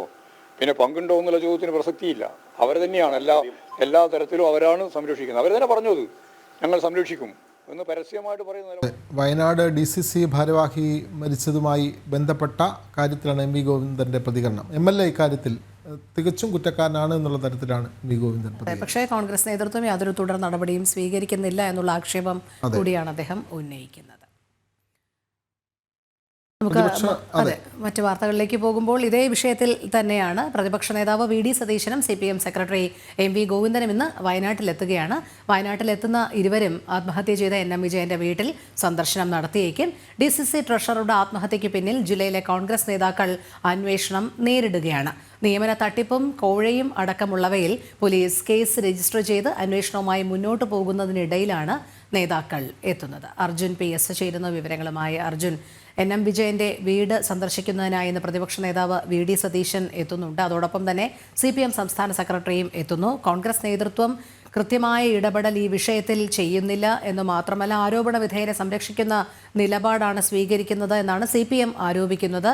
പക്ഷേ അന്വേഷണം അതിൻ്റെ എല്ലാ അർത്ഥത്തിലും നീങ്ങുന്നുണ്ട് എന്നുള്ള വിശദീകരണമാണ് കോൺഗ്രസിൻ്റെ ഭാഗത്തു നിന്നും ഉണ്ടാകുന്നത്. എങ്ങനെ വിലയിരുത്താം ഇന്ന് ഈ രണ്ട് നേതാക്കളുടെയും സന്ദർശനത്തെ? സ്വാഭാവികമായും കഴിഞ്ഞ ദിവസങ്ങളടക്കം BJP അടക്കം വലിയ പ്രതിഷേധം ഉന്നയിച്ചിരുന്നു. അതായത് ഇത്തരത്തിൽ CPM കോൺഗ്രസിനെ സഹായിക്കുകയാണ്. ഈ കേസ് എടുത്തുവെങ്കിലും പിന്നീട് അതിനൊരു വലിയ രീതിയിലുള്ള ഒരു പ്രോഗ്രസ് ഉണ്ടായില്ല, ആ കേസിനൊരു പ്രോഗ്രസ് ഉണ്ടായില്ല എന്നുള്ള നിലയ്ക്ക് വലിയ രീതിയിലുള്ള ഒരു പ്രതിഷേധമടക്കം BJP ഉയർത്തി കാണിക്കുന്ന ഒരു സാഹചര്യം ഉണ്ടായിരുന്നു. ഇടയ്ക്കാണ് ഇന്ന് MV ഗോവിന്ദൻ, ജില്ലാ സെക്രട്ടറി MV ഗോവിന്ദൻ നേരിട്ട് ജില്ലയിലെത്തുന്നത്. നമുക്ക് മനസ്സിലാക്കാൻ സാധിക്കുന്നത് അദ്ദേഹം വീട്ടിൽ പോകുമായിരിക്കും. അത് തീർച്ചയായിട്ടില്ല, അദ്ദേഹം വീട്ടിൽ പോകുമെന്നാണ് നമുക്ക് മനസ്സിലാക്കാൻ സാധിക്കുന്നത്. അങ്ങനെയെങ്കിൽ ഈ ഏത് രീതിയിലായിരിക്കും ഇനി ഈ കേസ് മുന്നോട്ട് പോവുക എന്നുള്ളത് നമുക്ക് നോക്കിക്കാണേണ്ടതുണ്ട്. മാത്രമല്ല VD സതീശൻ ഇന്ന് 10 മണിയോടുകൂടി വയനാട്ടിൽ എത്തിച്ചേരും എന്നുള്ളതാണ് നമുക്കറിയാൻ സാധിക്കുന്നത്. അദ്ദേഹം 10 മണി കഴിഞ്ഞ് 11 മണിയോടെ മാധ്യമങ്ങളോട് സംസാരിക്കും എന്നുള്ളതാണ് നമുക്കറിയാൻ കഴിഞ്ഞത്. കുടുംബത്തിനെതിരെ വലിയ രീതിയിലുള്ള ഒരു രൂക്ഷ വിമർശനം കഴിഞ്ഞ ദിവസം VD സതീശൻ ഉയർത്തുന്ന ഒരു സാഹചര്യം ഉണ്ടായിരുന്നു. അതായത് MV ഗോവിന്ദന്റെ ഇദ്ദേഹത്തിന് DCC ട്രഷററുടെ ആ കുടുംബത്തിനെതിരെ വലിയ രീതിയിലുള്ള ഒരു രൂക്ഷ വിമർശനം കഴിഞ്ഞ ദിവസം VD സതീശൻ ഉയർത്തിയിരുന്നു. മകൻ തന്നെ ഭീഷണിപ്പെടുത്താൻ ശ്രമിച്ചു എന്നുള്ളതടക്കം VD സതീശൻ പറയുന്ന ഒരു സാഹചര്യം ഉണ്ടായിരുന്നു. തുടർന്നാണ് പിന്നീട് ഇത്തരത്തിൽ ഈ ഒരു KPCCയുടെ ഉപസമിതിയൊക്കെ വന്നിട്ട് കുടുംബത്തെ ഒന്ന് സാന്ത്വനിപ്പിക്കുന്ന ഒരു സാഹചര്യം ഉണ്ടായില്ല, അല്ലെങ്കിൽ അവരെ തങ്ങളുടെ കൂടെ കൂട്ടുന്ന ഒരു സാഹചര്യം ഉണ്ടായിരുന്നത്. അതേ തുടർന്നാണ് പിന്നീട് VD സതീശൻ പ്രതിപക്ഷ നേതാവ് തന്നെ നേരിട്ട് ഈ വീട്ടിലേക്ക് എത്തുന്നത്. വലിയ രീതിയിൽ ഈ കുടുംബത്തെ ഇനി ഏത് രീതിയിലാണ് VD സതീശൻ സമീപിക്കുക, എന്താണ് വീട്ടുകാരുടെ പ്രതികരണം എന്നുള്ളതടക്കം നമുക്ക് നോക്കിക്കാണേണ്ടതുണ്ട്. എന്നാൽ തന്നെയും കഴിഞ്ഞ ആഴ്ച എത്തിയ ഇത്തരത്തിലുള്ള ഉപസമിതി വീട്ടുകാരോട് സംസാരിക്കുകയും അവരെ ആശ്വസിപ്പിക്കുകയും ചെയ്തിരുന്നു. അതുകൊണ്ട് തന്നെ ആ സമയത്ത് മക്കൾ പറഞ്ഞിരുന്നു തങ്ങൾക്ക് പാർട്ടിയെ വിശ്വാസമുണ്ട്, പാർട്ടി ഈ കടങ്ങളെല്ലാം എഴുതി തള്ളാം എന്നുള്ളതടക്കം പറയുന്ന ഒരു സാഹചര്യം ഉണ്ടായിരുന്നു, അല്ലെങ്കിൽ അത് ഏറ്റെടുക്കാം എന്ന് പറയുന്ന സാഹചര്യം ഉണ്ടായിരുന്നു. അതുകൊണ്ട് തന്നെ തങ്ങൾക്ക് പാർട്ടിയെ വിശ്വാസമുണ്ട് എന്നുള്ളതായിരുന്നു ആ കുടുംബം പറയുന്നത്. എന്തിനാൽ തന്നെയും ഈ കേസ് ഇപ്പോഴും മുന്നോട്ട് പോവുകയാണ്. IC ബാലകൃഷ്ണനെ ഈ മറ്റന്നാൾ വരെ, അല്ലെങ്കിൽ ഈ മാസം 15-ാം തീയതി വരെ അറസ്റ്റ് ചെയ്യരുതെന്ന് കോടതി ഉത്തരവ് നൽകുന്ന ഒരു സാഹചര്യം ഉണ്ടായിരുന്നു. ഈ 15-ാം തീയതി കഴിഞ്ഞാൽ പിന്നീട് എങ്ങനെയാണ് കോൺഗ്രസിന്റെ നീക്കം, അല്ലെങ്കിൽ IC ബാലകൃഷ്ണന്റെ നീക്കം എന്നുള്ളത് കൂടി നോക്കിക്കാണേണ്ടതുണ്ട്. ഹൈക്കോടതി പോകുമ്പോൾ വീണ്ടും ഹൈക്കോടതി പോകാനുള്ള ഒരു ചാൻസ് ഉണ്ടോ എന്നുള്ളതടക്കം ഇവിടെ പരിശോധിക്കുന്നുണ്ട്. മാത്രമല്ല അതിനിടയ്ക്ക് പോലീസിന്റെ അന്വേഷണം വീണ്ടും നടക്കുന്നുണ്ട് എന്നുള്ളതാണ് നമുക്ക് മനസ്സിലാക്കാൻ സാധിക്കുന്നത്. വീണ്ടും ഇപ്പോൾ നിരവധി പേരാണ് ഈ ബാങ്കുമായി ബന്ധപ്പെട്ട് നിയമന കോഴയുമായി ബന്ധപ്പെട്ട് ഇപ്പോൾ പോലീസിന് അടുത്ത് വന്നിട്ടുള്ളത്. 4-5 പരാതികൾ ഇപ്പോൾ തന്നെ ലഭിച്ചിട്ടുണ്ട്. നമ്മൾ ആ പരാതികളൊക്കെ ഓരോ ദിവസവും പുറത്തുവിടുന്ന ഒരു സാഹചര്യമാണ് ഉണ്ടായത്. ഇത്തരത്തിൽ ഈ DCC ട്രഷററെ ഇത്തരത്തിൽ ഈ ഒരു പണം വാങ്ങുകയും DCC ട്രഷറർ അദ്ദേഹവും NM വിജയൻ അടക്കം വാങ്ങിയിട്ടുണ്ട്. അദ്ദേഹം വാങ്ങുകയും അതുപോലെ തന്നെ ഈ IC ബാലകൃഷ്ണൻ അല്ലെങ്കിൽ ഇവിടെയുള്ള DCC പ്രസിഡന്റ് അടക്കമുള്ളവർ ഈ പണം വാങ്ങുകയും അവസാനം ഈ NM വിജയന്റെ തോളിൽ തന്നെ ഈ ഭാരമെല്ലാം ഇട്ടുകൊണ്ട് ഇവർ കൈ കഴുകുന്ന ഒരു സാഹചര്യം ഉണ്ടായി. അതിനെ തുടർന്നാണ് ഇത്തരത്തിൽ NM വിജയൻ മരിച്ചത് എന്നുള്ളത് നമുക്ക് കൃത്യമായി തന്നെ ആ കത്തിൽ നിന്ന് നമുക്ക് വ്യക്തമാണ്. കത്തിൽ സ്വാഭാവികമായിട്ടും അത് തന്നെയാണ് എഴുതിയിട്ടുള്ളത്. MLA IC ബാലകൃഷ്ണൻ അടക്കം ഇത്തരത്തിൽ പണം വാങ്ങുകയും അവസാനം ഈ പണം അടയ്ക്കാൻ വേണ്ടി താൻ അടക്കം ഈ ലോൺ എടുക്കുന്ന ഒരു സാഹചര്യം ഉണ്ടായിരുന്നു. ബാങ്കിൽ നിന്നും ലോൺ എടുക്കുന്ന ഒരു സാഹചര്യം ഉണ്ടായിരുന്നു. അതേ തുടർന്ന് 1 കോടി രൂപയോളമാണ് അദ്ദേഹത്തിൻ്റെതായിട്ടുള്ള പേഴ്സണൽ ആയിട്ടുള്ള ഒരു അദ്ദേഹത്തിന് കടമായിട്ടുണ്ടായിരുന്നത്, അല്ലെങ്കിൽ ആ ഒരു ബാധ്യതയായിട്ടുണ്ടായിരുന്നത്. പേഴ്സണൽ ബാധ്യത എന്ന് പറയുന്നത് 1 കോടി രൂപയോളമുണ്ട്. മറ്റ് ബാധ്യതകളടക്കം ലക്ഷക്കണക്കിന് അല്ലെങ്കിൽ കോടിക്കണക്കിന് രൂപയുടെ ബാധ്യത ബാങ്കിന് അടക്കമുണ്ട് എന്നുള്ളതാണ് നമുക്ക് മനസ്സിലാക്കാൻ സാധിക്കുന്നത്. അതായത് ഈ ബാങ്കിലേക്ക് നിയമനം നൽകാമെന്ന് പറഞ്ഞ് ഓരോരുത്തരുടെ കയ്യിൽ നിന്നും ലക്ഷങ്ങളാണ് ഈ IC ബാലകൃഷ്ണൻ അല്ലെങ്കിൽ ഈ DCC ഇപ്പോഴത്തെ DCC പ്രസിഡന്റ് അടക്കം അപ്പച്ചൻ അടക്കമുള്ളവർ വാങ്ങിയിട്ടുള്ളത് എന്നുള്ളത് ആ കത്തിൽ നിന്ന് വ്യക്തമാണ്. മാത്രമല്ല ഒരു കരാർ രേഖ അടക്കം നമ്മൾ ആദ്യം തന്നെ പുറത്തുവിടുന്ന ഒരു സാഹചര്യം ഉണ്ടായിരുന്നു. ആ പണം നൽകി എന്ന് പറയുന്ന മകന് വേണ്ടി പണം നൽകി എന്ന് പറയുന്നതുകൊണ്ടുള്ള ഒരു കരാർ രേഖയടക്കം അതിൽ കൃത്യമായി തന്നെ IC ബാലകൃഷ്ണന്റെ പേര് കൃത്യമായി തന്നെ പറയുന്നുണ്ട്. അതുകൊണ്ട് തന്നെ വലിയ പ്രതിരോധത്തിലായിരുന്നു IC ബാലകൃഷ്ണൻ. ഈ ഒരു കേസ് എടുത്തത് മുതൽ IC ബാലകൃഷ്ണൻ വയനാട്ടിലില്ല, തിരുവനന്തപുരത്താണ് എന്നുള്ളതാണ് നമുക്ക് മനസ്സിലാക്കാൻ സാധിക്കുക. അതായത് പോലീസിന്റെ അറസ്റ്റ് തടയുക അല്ലെങ്കിൽ അറസ്റ്റ് നടക്കാതിരിക്കുവാൻ വേണ്ടി ഈ തിരുവനന്തപുരത്തേക്ക് പോയതാണ് എന്നുള്ളതാണ് നമുക്ക് മനസ്സിലാക്കാൻ സാധിക്കുന്നത്. ഇതിനാൽ തന്നെയും മറ്റന്നാളോടെ ഈ പോലീസിന് കോടതി നിർദ്ദേശം നൽകിയത് തീരും, ആ ഒരു കാലാവധി തീരും. അതിനുശേഷം വീണ്ടും IC ബാലകൃഷ്ണൻ അറസ്റ്റ് ചെയ്യുമോ അല്ലെങ്കിൽ ഏത് തരത്തിലേക്കായിരിക്കും ഈ പോലീസ് നീങ്ങുക എന്നുള്ളത് കൂടി നോക്കിക്കാണേണ്ടതുണ്ട്. ആ ഒരു തരത്തിലേക്ക് പോകുമ്പോഴാണ് ഇന്ന് VD സതീശൻ കുടുംബത്തെ കാണുവാൻ വയനാട്ടിലെത്തുന്നത്. MV ഗോവിന്ദനും അല്പസമയം ഈ വയനാട്ടിൽ എത്തിച്ചേരുമെന്നുള്ളതാണ് നമുക്ക് മനസ്സിലാക്കാൻ സാധിക്കുന്നത്. ശരി, അർജുൻ PS ആണ് വിവരങ്ങൾ നൽകിയത്. മറ്റൊരു വാർത്തയിലേക്ക്. തദ്ദേശ കമ്മീഷനായി നിയമിച്ചതിൽ ചട്ടവിരുദ്ധത ചൂണ്ടിക്കാട്ടി B. അശോക് IAS കേന്ദ്ര അഡ്മിനിസ്ട്രേറ്റീവ് ട്രൈബ്യൂണലിനെയും ഹൈക്കോടതിയെയും സമീപിക്കും. അശോകിന് കേന്ദ്രത്തിൽ അഡീഷണൽ സെക്രട്ടറി റാങ്ക് ഉള്ളതിനാൽ അന്തിമ തീരുമാനം പ്രധാനമന്ത്രിയുടേത് എന്ന് ചൂണ്ടിക്കാട്ടിയാണ് നിയമ പോരാട്ടത്തിന് ഒരുങ്ങുന്നത്. വിവരങ്ങളുമായി വിനീഷ് ചേരുന്നു. വിനീഷ്, B. അശോകിനെ കഴിഞ്ഞ ദിവസമാണ് കൃഷി വകുപ്പിൽ നിന്നും വളരെ പെട്ടെന്ന് തദ്ദേശ കമ്മീഷനായി നിയമിച്ചത്. അത് ചട്ടവിരുദ്ധമാണെന്ന് ചൂണ്ടിക്കാട്ടിയാണ് ഇപ്പോൾ അശോക് കേന്ദ്ര അഡ്മിനിസ്ട്രേറ്റീവ് ട്രൈബ്യൂണലിനെയും ഹൈക്കോടതിയെയും സമീപിക്കുന്നത്. കൂടുതൽ വിവരങ്ങൾ.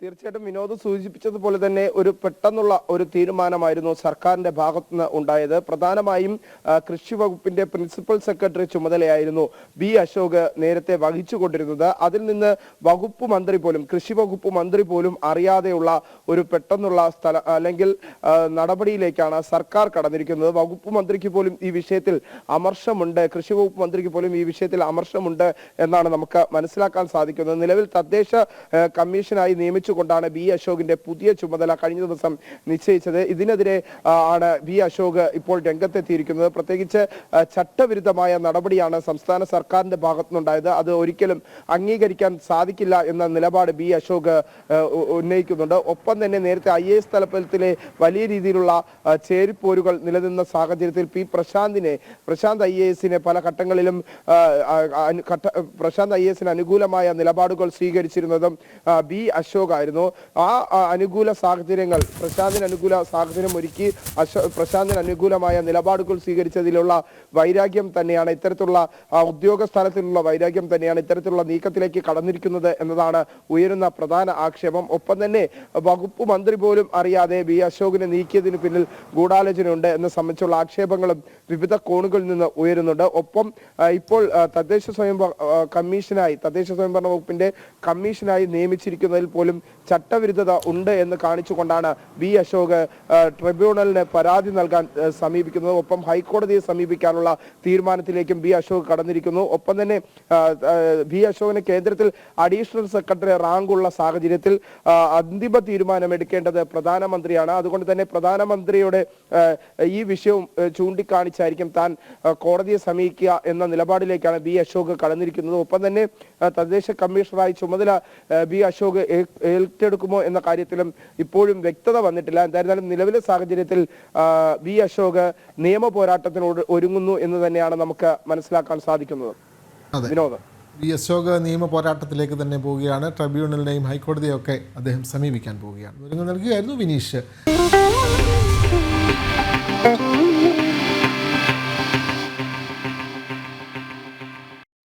അമ്പലപ്പുഴ കക്കാഴം സർവീസ് സഹകരണ ബാങ്കിന്റെ ഭൂമി ഇടപാടിൽ ക്രമക്കേട് ആരോപിച്ച് ഇഡിക്ക് പരാതി. CPM ഭരണസമിതി നടത്തിയ ഭൂമി ഇടപാടാണ് വിവാദത്തിലായത്. ബാങ്കിന്റെ ഉടമസ്ഥതയിലുള്ള ഭൂമി 31 ലക്ഷം രൂപയ്ക്ക് ദേശീയപാത അതോറിറ്റി ഏറ്റെടുത്തപ്പോൾ ഇതിനോട് ചേർന്നുള്ള നാട്സ് വസ്തു സ്വകാര്യ വ്യക്തിക്ക് വിറ്റത് 1/4 വിലയ്ക്ക് എന്നാണ് പരാതി. ജിജീഷ് കരുണാകരൻ ചേരുന്നു. ജിജീഷ്, എന്താണ് ഇതുമായി ബന്ധപ്പെട്ട കൂടുതൽ വിവരങ്ങൾ?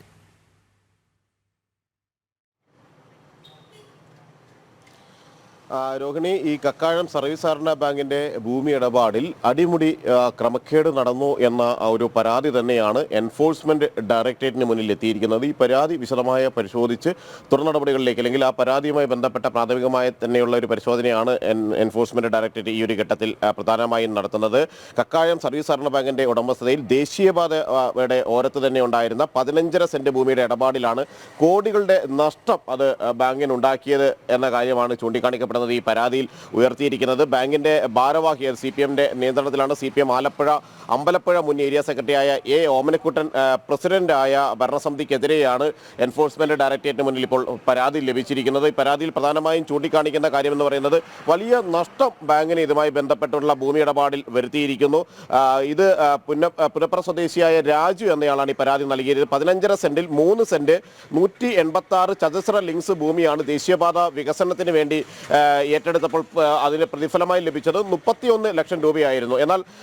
എന്നാൽ ശേഷിച്ച 12 സെന്റ് ഭൂമിയിൽ 10 സെന്റ് ഭൂമി ബിനു ജോസഫ് എന്ന വ്യക്തിക്ക് വിറ്റപ്പോൾ ആകെ ലഭിച്ചത് 32 ലക്ഷം രൂപയും. അങ്ങനെ ഈ ഒരു തുകയിലുള്ള ഇടപാടുകളിലുള്ള വലിയ വ്യത്യാസം അത് തന്നെയാണ് ഈ ഒരു ക്രമക്കേടിന്റെ പ്രധാനപ്പെട്ട തെളിവായി പരാതിക്കാർ ചൂണ്ടിക്കാണിക്കുന്നത്.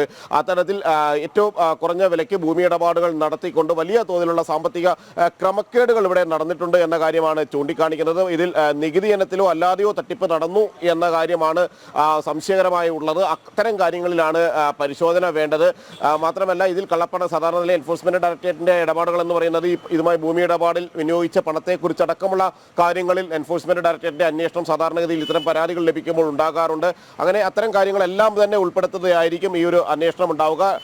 നിലവിൽ അതേസമയം ശേഷിച്ച ഈ ഒരു ഭൂമി വിൽപ്പനയ്ക്ക് ശേഷം 2 സെന്റ് ഭൂമിയാണ് ശേഷിച്ചിരുന്നത്. ഈ ശേഷിച്ച 2 സെന്റ് ഭൂമി പോലും ഇപ്പോൾ ബാങ്കിന്റെ കൈവശമില്ല എന്നതാണ് യാഥാർത്ഥ്യം എന്ന കാര്യവും പരാതിക്കാർ ചൂണ്ടിക്കാണിക്കുന്നുണ്ട്. നടപ്പ് സാമ്പത്തിക വർഷം ബാങ്കിന്റെ പേരിൽ ഈ ഭൂമിയുടെ കരമടച്ചിട്ടുണ്ട്. എന്നാൽ ബാങ്ക് അല്ല അടച്ചത്. വില്ലേജ് ഓഫീസർ 2 സെന്റ് ഭൂമി ബാങ്കിന്റെ ഉടമസ്ഥതയിൽ നിന്ന് സാക്ഷ്യപ്പെടുത്തുന്നു. എന്നാൽ ഭൂമി കൈവശമില്ല എന്നാണ് ഭരണസമിതി പറയുന്നത്. അങ്ങനെ സ്വന്തമായി ഉണ്ടായിരുന്ന ഭൂമി പോലും നഷ്ടപ്പെടുത്തുന്ന ഒരു സ്ഥിതിയിലേക്ക് ആ ഒരു അരാജകത്വ ഭരണം നീളുന്നു എന്ന് തന്നെയാണ് പ്രധാനമായും ഇതുമായി ബന്ധപ്പെട്ടുകൊണ്ട് ചൂണ്ടിക്കാണിക്കപ്പെടുന്ന ഒരു കാര്യമെന്ന് പറയുന്നത്.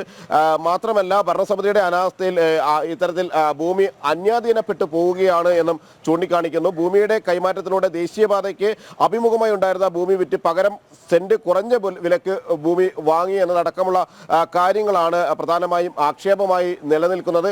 ഇത്തരം കാര്യങ്ങളെല്ലാം തന്നെ വിശദമായി ഉൾപ്പെടുത്തിക്കൊണ്ടും അതിൻ്റെ സമഗ്രമായ കാര്യങ്ങൾ പരാതിക്ക് അനുബന്ധമായിട്ടുള്ള രേഖകൾ ഉൾപ്പെടെ സമർപ്പിച്ചുകൊണ്ടുമാണ് പരാതി സമർപ്പിച്ചിരിക്കുന്നത്. നമുക്കറിയാം, സഹകരണ ബാങ്കുകൾ കേന്ദ്രീകരിച്ച് പലതരത്തിലുള്ള തട്ടിപ്പുകൾ നടത്തുന്നുണ്ട്. അതിൽ ഒന്ന് നിക്ഷേപ തട്ടിപ്പ് പ്രധാനമായും നടക്കുന്നു. അതോടൊപ്പം തന്നെ ഭരണസമിതിയുടെ തന്നെ പല ഭരണസമിതികളുടെയും തന്നെ മേൽനോട്ടത്തിൽ, പ്രത്യേകിച്ച് CPMന്റെയും കോൺഗ്രസിന്റെയും എല്ലാം ഭരണസമിതികളുള്ള ആ ഭരണസമിതികളുടെ നേതൃത്വത്തിൽ തന്നെയുള്ള ഇടപാടുകൾ നടക്കുന്നു. അതേ സാഹചര്യത്തിൽ തന്നെയാണ് ഇപ്പോൾ ഭൂമി ഇടപാടുകളിൽ കൂടി, കക്കാഴം ബാങ്കിന്റെ ഭൂമി ഇടപാടുകളിൽ കൂടിയുള്ള ക്രമക്കേടുകൾ, അത്തരം ഒരു പരാതി എൻഫോഴ്സ്മെന്റ് ഡയറക്ടറേറ്റിന് മുന്നിൽ വന്നിരിക്കുന്നത്. അതെ, ശരി. ജിജീഷാണ് വിശദമായ വിവരങ്ങൾ നൽകിയത്. നെയ്യാറ്റിൻകരയിൽ ഗോപൻ സമാധി കേസിൽ അന്വേഷണം ഊർജിതം. മരിച്ച ഗോപൻ സ്വാമിയുടെ സമാധി കല്ലറ തുറന്നുള്ള പരിശോധന ഇന്നുണ്ടായേക്കും. ബന്ധുക്കളുടെ മൊഴികളിലെ വൈരുദ്ധ്യം പോലീസ് പരിശോധിക്കുന്നുണ്ട്. വിവരങ്ങളുമായി പ്രശാന്ത് ശങ്കരമംഗലത്ത് ചേരുന്നു. പ്രശാന്ത്, വളരെ വ്യത്യസ്തമായൊരു കേസാണ് നെയ്യാറ്റിൻകരയിലെ സമാധി കേസ്. അതായത് ഒരച്ഛൻ തന്നെ സമാധി ഇരുത്തണമെന്ന് മക്കളോട് ആവശ്യപ്പെടുന്നു. മക്കൾ ജീവനോടെ അദ്ദേഹത്തെ ഒരു കല്ലറയിൽ അടക്കം ചെയ്തു തുടങ്ങിയ കാര്യങ്ങളാണ് പുറത്തു വരുന്നത്. പക്ഷേ ഇന്ന് ഈ കല്ലറ പൊളിച്ചുള്ള പരിശോധന നടത്തുമ്പോഴേ കൂടുതൽ കാര്യങ്ങൾ വ്യക്തമാകുകയുള്ളൂ. അത്തരത്തിലുള്ള പരിശോധനയിലേക്ക് ഇന്ന് കടക്കും എന്ന് തന്നെയാണോ പറയാൻ കഴിയുന്നത് പ്രശാന്ത്?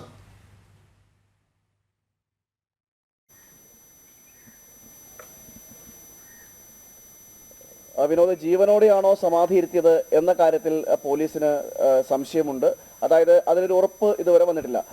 ഈ ഗോപൻ സ്വാമിയുടെ തിരോധാനവുമായി ബന്ധപ്പെട്ടുള്ള കേസിൽ ഇപ്പോൾ തുടരുകയാണ്. ഇതിനകത്ത് പരാതി എന്ന് പറയുന്നത് അയൽവാസി ആണ് ഒരു പരാതി നൽകിയിരിക്കുന്നത്. മാത്രമല്ല ബന്ധുക്കൾക്കും ഈ വിഷയത്തിൽ സംശയമുണ്ട്. അതുകൊണ്ട് തന്നെയാണ് പോലീസിന് ഒരു സമഗ്രമായ ഒരു അന്വേഷണം നടത്തുവാനുള്ള തീരുമാനത്തിലേക്ക് എത്തിയിരിക്കുന്നത്.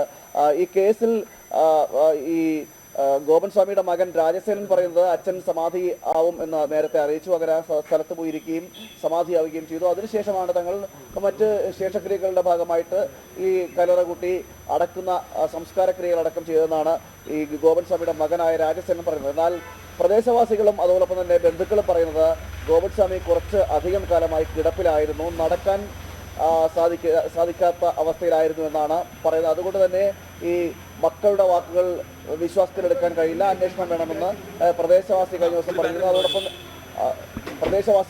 പറഞ്ഞിരുന്നു. അതോടൊപ്പം തന്നെ ഈ മറ്റുള്ളവരും ബന്ധുക്കളും പറഞ്ഞിരുന്നു. ഇതാണ് ഇപ്പോൾ നിലവിലെ പോലീസിനെയും ഒരു സംശയത്തിന്റെ നിലയിലെത്തിയിരിക്കുന്നത്. അതുകൊണ്ട് തന്നെ അന്വേഷണം കാര്യക്ഷമമാക്കുന്ന നിലയിലേക്ക്, അല്ലെങ്കിൽ അന്വേഷണം കൂടുതൽ കാര്യക്ഷമമാക്കിക്കൊണ്ട് ഈ കേസിൽ വ്യക്തത വരുത്തുന്നതടക്കമുള്ള കാര്യങ്ങളിലേക്ക് പോലീസും എത്തേണ്ടിയിരിക്കുന്നു. അതുകൊണ്ട് തന്നെ ഇനി കൂടുതൽ എന്തെങ്കിലും വ്യക്തത ഇക്കാര്യത്തിൽ ഉണ്ടാകണമെങ്കിൽ അതിൽ വേണ്ടത് ഇത്തരം, അതായത് ഈ കല്ലറ പൊളിച്ചുകൊണ്ട് ഈ സിമന്റിന്റെ സ്ലാബിട്ട് മൂടിയിരിക്കുന്ന ഭാഗം, അടക്കം ചെയ്തിരിക്കുന്ന ഭാഗം പൊളിച്ചു മാറ്റിക്കൊണ്ട് ഈ ഗോപൻ സ്വാമിയുടെ ഭൗതിക ശരീരത്തിനെ പോസ്റ്റ്മോർട്ടം അടക്കമുള്ള കാര്യങ്ങളിലേക്ക് കടക്കേണ്ടിയിരിക്കുന്നു. എങ്കിൽ മാത്രമേ കൂടുതൽ വിവരങ്ങൾ, അതായത് ഈ ജീവനോടെയാണോ സമാധി ഇരുത്തിയത് അതോ അല്ലാതെ മരണപ്പെട്ടതിന് ശേഷം ഇരുത്തിയതാണോ എന്നടക്കമുള്ള കാര്യത്തിൽ വ്യക്തത വരും. എന്തായാലും അതെ, അത് അന്വേഷണത്തിൽ തെളിയേണ്ട കാര്യമാണ്. മരണശേഷമാണോ സമാധിയിലേക്ക് അല്ലെങ്കിൽ ഇത്തരത്തിലൊരു കല്ലറയിലേക്ക് അടക്കം ചെയ്തത് അതോ ജീവനോടെയാണോ തുടങ്ങിയ കാര്യങ്ങളൊക്കെ പോസ്റ്റ്മോർട്ടത്തിലൂടെയാണ് പുറത്ത് വരേണ്ടത്. അത്തരം കാര്യങ്ങളാണ് പോലീസ് അന്വേഷിക്കുന്നത്. ആ കാര്യത്തിൽ ഈ അന്വേഷണം കൊണ്ട് ആ കാര്യത്തിലെ ദുരൂഹത മാറുമെന്ന് കരുതാം. നമുക്ക് മറ്റൊരു വാർത്തയിലേക്ക് പോകാം. സരസ് മേളയുടെ നടത്തിപ്പിനായി ആലപ്പുഴയിൽ വ്യാപക പണപ്പിരിവെന്ന് പരാതി. കുടുംബശ്രീ അംഗങ്ങളിൽ നിന്നും മാത്രം സ്വരൂപിക്കുന്നത് 3 കോടിയിലധികം രൂപ. പണം നൽകാത്തവരുടെ നിക്ഷേപത്തിൽ നിന്നും 100 രൂപ പിടിച്ചെടുക്കാൻ കുടുംബശ്രീ ഭാരവാഹികൾക്ക് CDS ചെയർപേഴ്സന്റെ നിർദ്ദേശം. ശബ്ദ സന്ദേശം ജനം TVക്ക്. നമ്മുടെ ഓരോ കുടുംബശ്രീ അംഗങ്ങൾക്കുമാണ് ഉള്ളത്. കൂപ്പൺ പിരിവുമായി ബന്ധപ്പെട്ട് പല വാർഡുകളിൽ നിന്നും ഉള്ള വിഷയങ്ങളുണ്ട്. അതിലൊന്നും നമുക്കൊന്നും ചെയ്യാൻ കഴിയുകയില്ല. ജില്ലാ മിഷന്റെ കർശന നിർദ്ദേശമാണ് ഒരു കുടുംബശ്രീ അംഗം 100 രൂപയുടെ കൂപ്പൺ എടുക്കുക എന്ന് ഉള്ളത്. നമ്മൾ ഇതുവരെയും ജില്ലാ മിഷൻ ആയാലും CDS ആണെങ്കിലും താഴെത്തട്ടിലെ കുടുംബശ്രീകളിൽ ഒരു പിരിവ് ഇതുവരെയും നടത്തിയിട്ടില്ല. നമ്മൾ വാർഡുകളിൽ എന്തെങ്കിലും ചികിത്സാ സഹായവുമായി ബന്ധപ്പെട്ട പിരിവുകൾ ADSന്റെ നേതൃത്വത്തിൽ നടക്കുന്നതല്ലാതെ ആദ്യമായിട്ടാണ് നമ്മൾ മിഷന്റെ നേതൃത്വത്തിൽ വാർഡുകളിൽ ഈ കൂപ്പൺ വിതരണം ചെയ്ത് പൈസ എടുക്കുന്നത്. ജിജീഷ് കരുണാകരൻ ചേരുന്നു വിവരങ്ങളുമായി. ജിജീഷ്, സരസ് മേളയോടനുബന്ധിച്ച് വലിയ രീതിയിലുള്ള അനധികൃത പണപ്പിരിവ് നടക്കുന്നതായിട്ടുള്ള വിവരങ്ങളാണ് പുറത്തു വരുന്നത്. കുടുംബശ്രീ പ്രവർത്തകരോട് നിർബന്ധിച്ച് കൂപ്പൺ എടുക്കാൻ ആഹ്വാനം ചെയ്യുന്ന CDS ചെയർപേഴ്സന്റെ ശബ്ദ സന്ദേശമാണ് നമ്മൾ കേട്ടത്. ഇതിനു മുൻപും ഇത്തരത്തിൽ ഈ കുടുംബശ്രീക്കാരെ ഭീഷണിപ്പെടുത്തിക്കൊണ്ടുള്ള പണപ്പിരിവ് പലപ്പോഴും നടക്കുന്നുണ്ട്. ഇവർ പങ്കെടുക്കണമെന്ന് നിർബന്ധപൂർവ്വം പറയുന്നുണ്ട്. ഇല്ലെങ്കിൽ തുടർ നടപടികൾ ഉണ്ടാകും എന്നുള്ള രീതിയിൽ തന്നെയാണ് പലപ്പോഴും വരുന്നത്. ഇക്കാര്യത്തിലും ഇതുതന്നെയാണ് ഇവർ പിന്തുടരുന്നത്.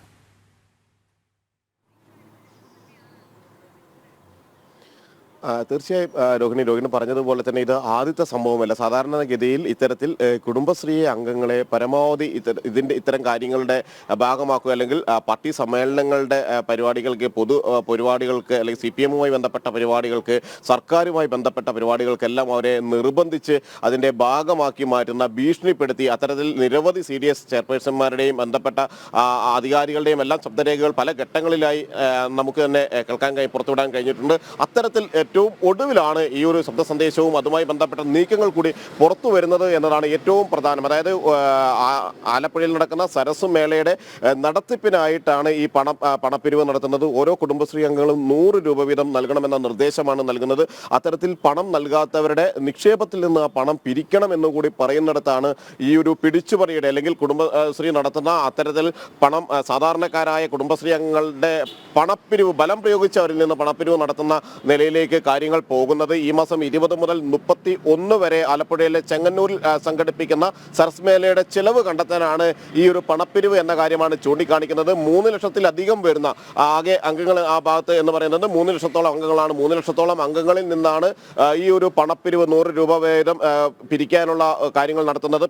പണം നൽകാത്തവരുടെ കുടുംബശ്രീയിലെ നിക്ഷേപത്തിൽ നിന്ന് നമ്മൾ നേരത്തെ സൂചിപ്പിച്ചതുപോലെ തന്നെ അത്തരത്തിൽ പണം ഈടാക്കണം എന്ന കാര്യം കൂടി സൂചിപ്പിക്കുന്നു. കാരണം ഇത്തരം ഒരു നിർദ്ദേശം വന്നപ്പോൾ തന്നെ അതിനെതിരെ വലിയ പ്രതിഷേധങ്ങൾ ഉയർന്നിരുന്നു. എല്ലാവരും എന്തിനാണ് ഇത്തരം കാര്യങ്ങൾക്ക് പണം നൽകുന്നത്, അല്ലെങ്കിൽ സാധാരണക്കാരുടെ ഫണ്ടിൽ നിന്ന് എന്തിനാ പണം ഈടാക്കുന്നു എന്നൊരു പ്രസക്തമായ ചോദ്യം തന്നെയായിരുന്നു പരാതിക്കാർ പല ഘട്ടങ്ങളിലും ഇതുമായി ബന്ധപ്പെട്ട ആരോപണങ്ങളിൽ പല ഘട്ടങ്ങളിലും ഉയർത്തിയിരുന്നത്. ആ ചോദ്യം ഉയരുമ്പോഴാണ് ഇത്തരത്തിൽ അതുമായി ബന്ധപ്പെട്ടുകൊണ്ടുള്ള ശബ്ദരേഖകൾ കൂടി പുറത്തു വന്നത്. CDS ചെയർപേഴ്സണായ ചെട്ടിക്കുളങ്ങരയിലെ CDS ചെയർപേഴ്സണായ സലൂജയുടെ ശബ്ദ സന്ദേശമാണ് പുറത്തു വന്നത്. അതിലാണ് ഈ പണപ്പിരിവിന്റെ ഏറ്റവും പ്രധാനപ്പെട്ട വിവരങ്ങൾ, അല്ലെങ്കിൽ പണം പിരിക്കാൻ വേണ്ടി നിർദ്ദേശം നൽകുന്നതും അതിന്റെ കാര്യങ്ങളുമായി മുന്നോട്ട് പോകുന്നതിന്റെയും എല്ലാം തന്നെ വിവരങ്ങൾ വന്നത്. 5 കോടി രൂപയാണ് ആകെ ഇതിനൊരു ചെലവ് പ്രതീക്ഷിക്കുന്നത് എന്ന് പറഞ്ഞുകൊണ്ട് 3 കോടിയോളം രൂപ ഇത്തരത്തിൽ പിരിച്ചെടുക്കാനുള്ള ശ്രമങ്ങൾ തന്നെയാണ് ഇവിടെ കുടുംബശ്രീ അംഗങ്ങളിൽ നിന്ന് പിരിച്ചെടുക്കാനുള്ള ശ്രമങ്ങളാണ് നടക്കുകയും ചെയ്യുന്നത്. അതെ, ശരി ജിജീഷ്. എന്തായാലും സരസ് മേളയുടെ മറവിൽ വലിയ രീതിയിലുള്ള അനധികൃത പണപ്പിരിവ് തന്നെയാണ് ആലപ്പുഴയിൽ നടക്കുന്നത് എന്നുള്ള വിവരങ്ങളാണ്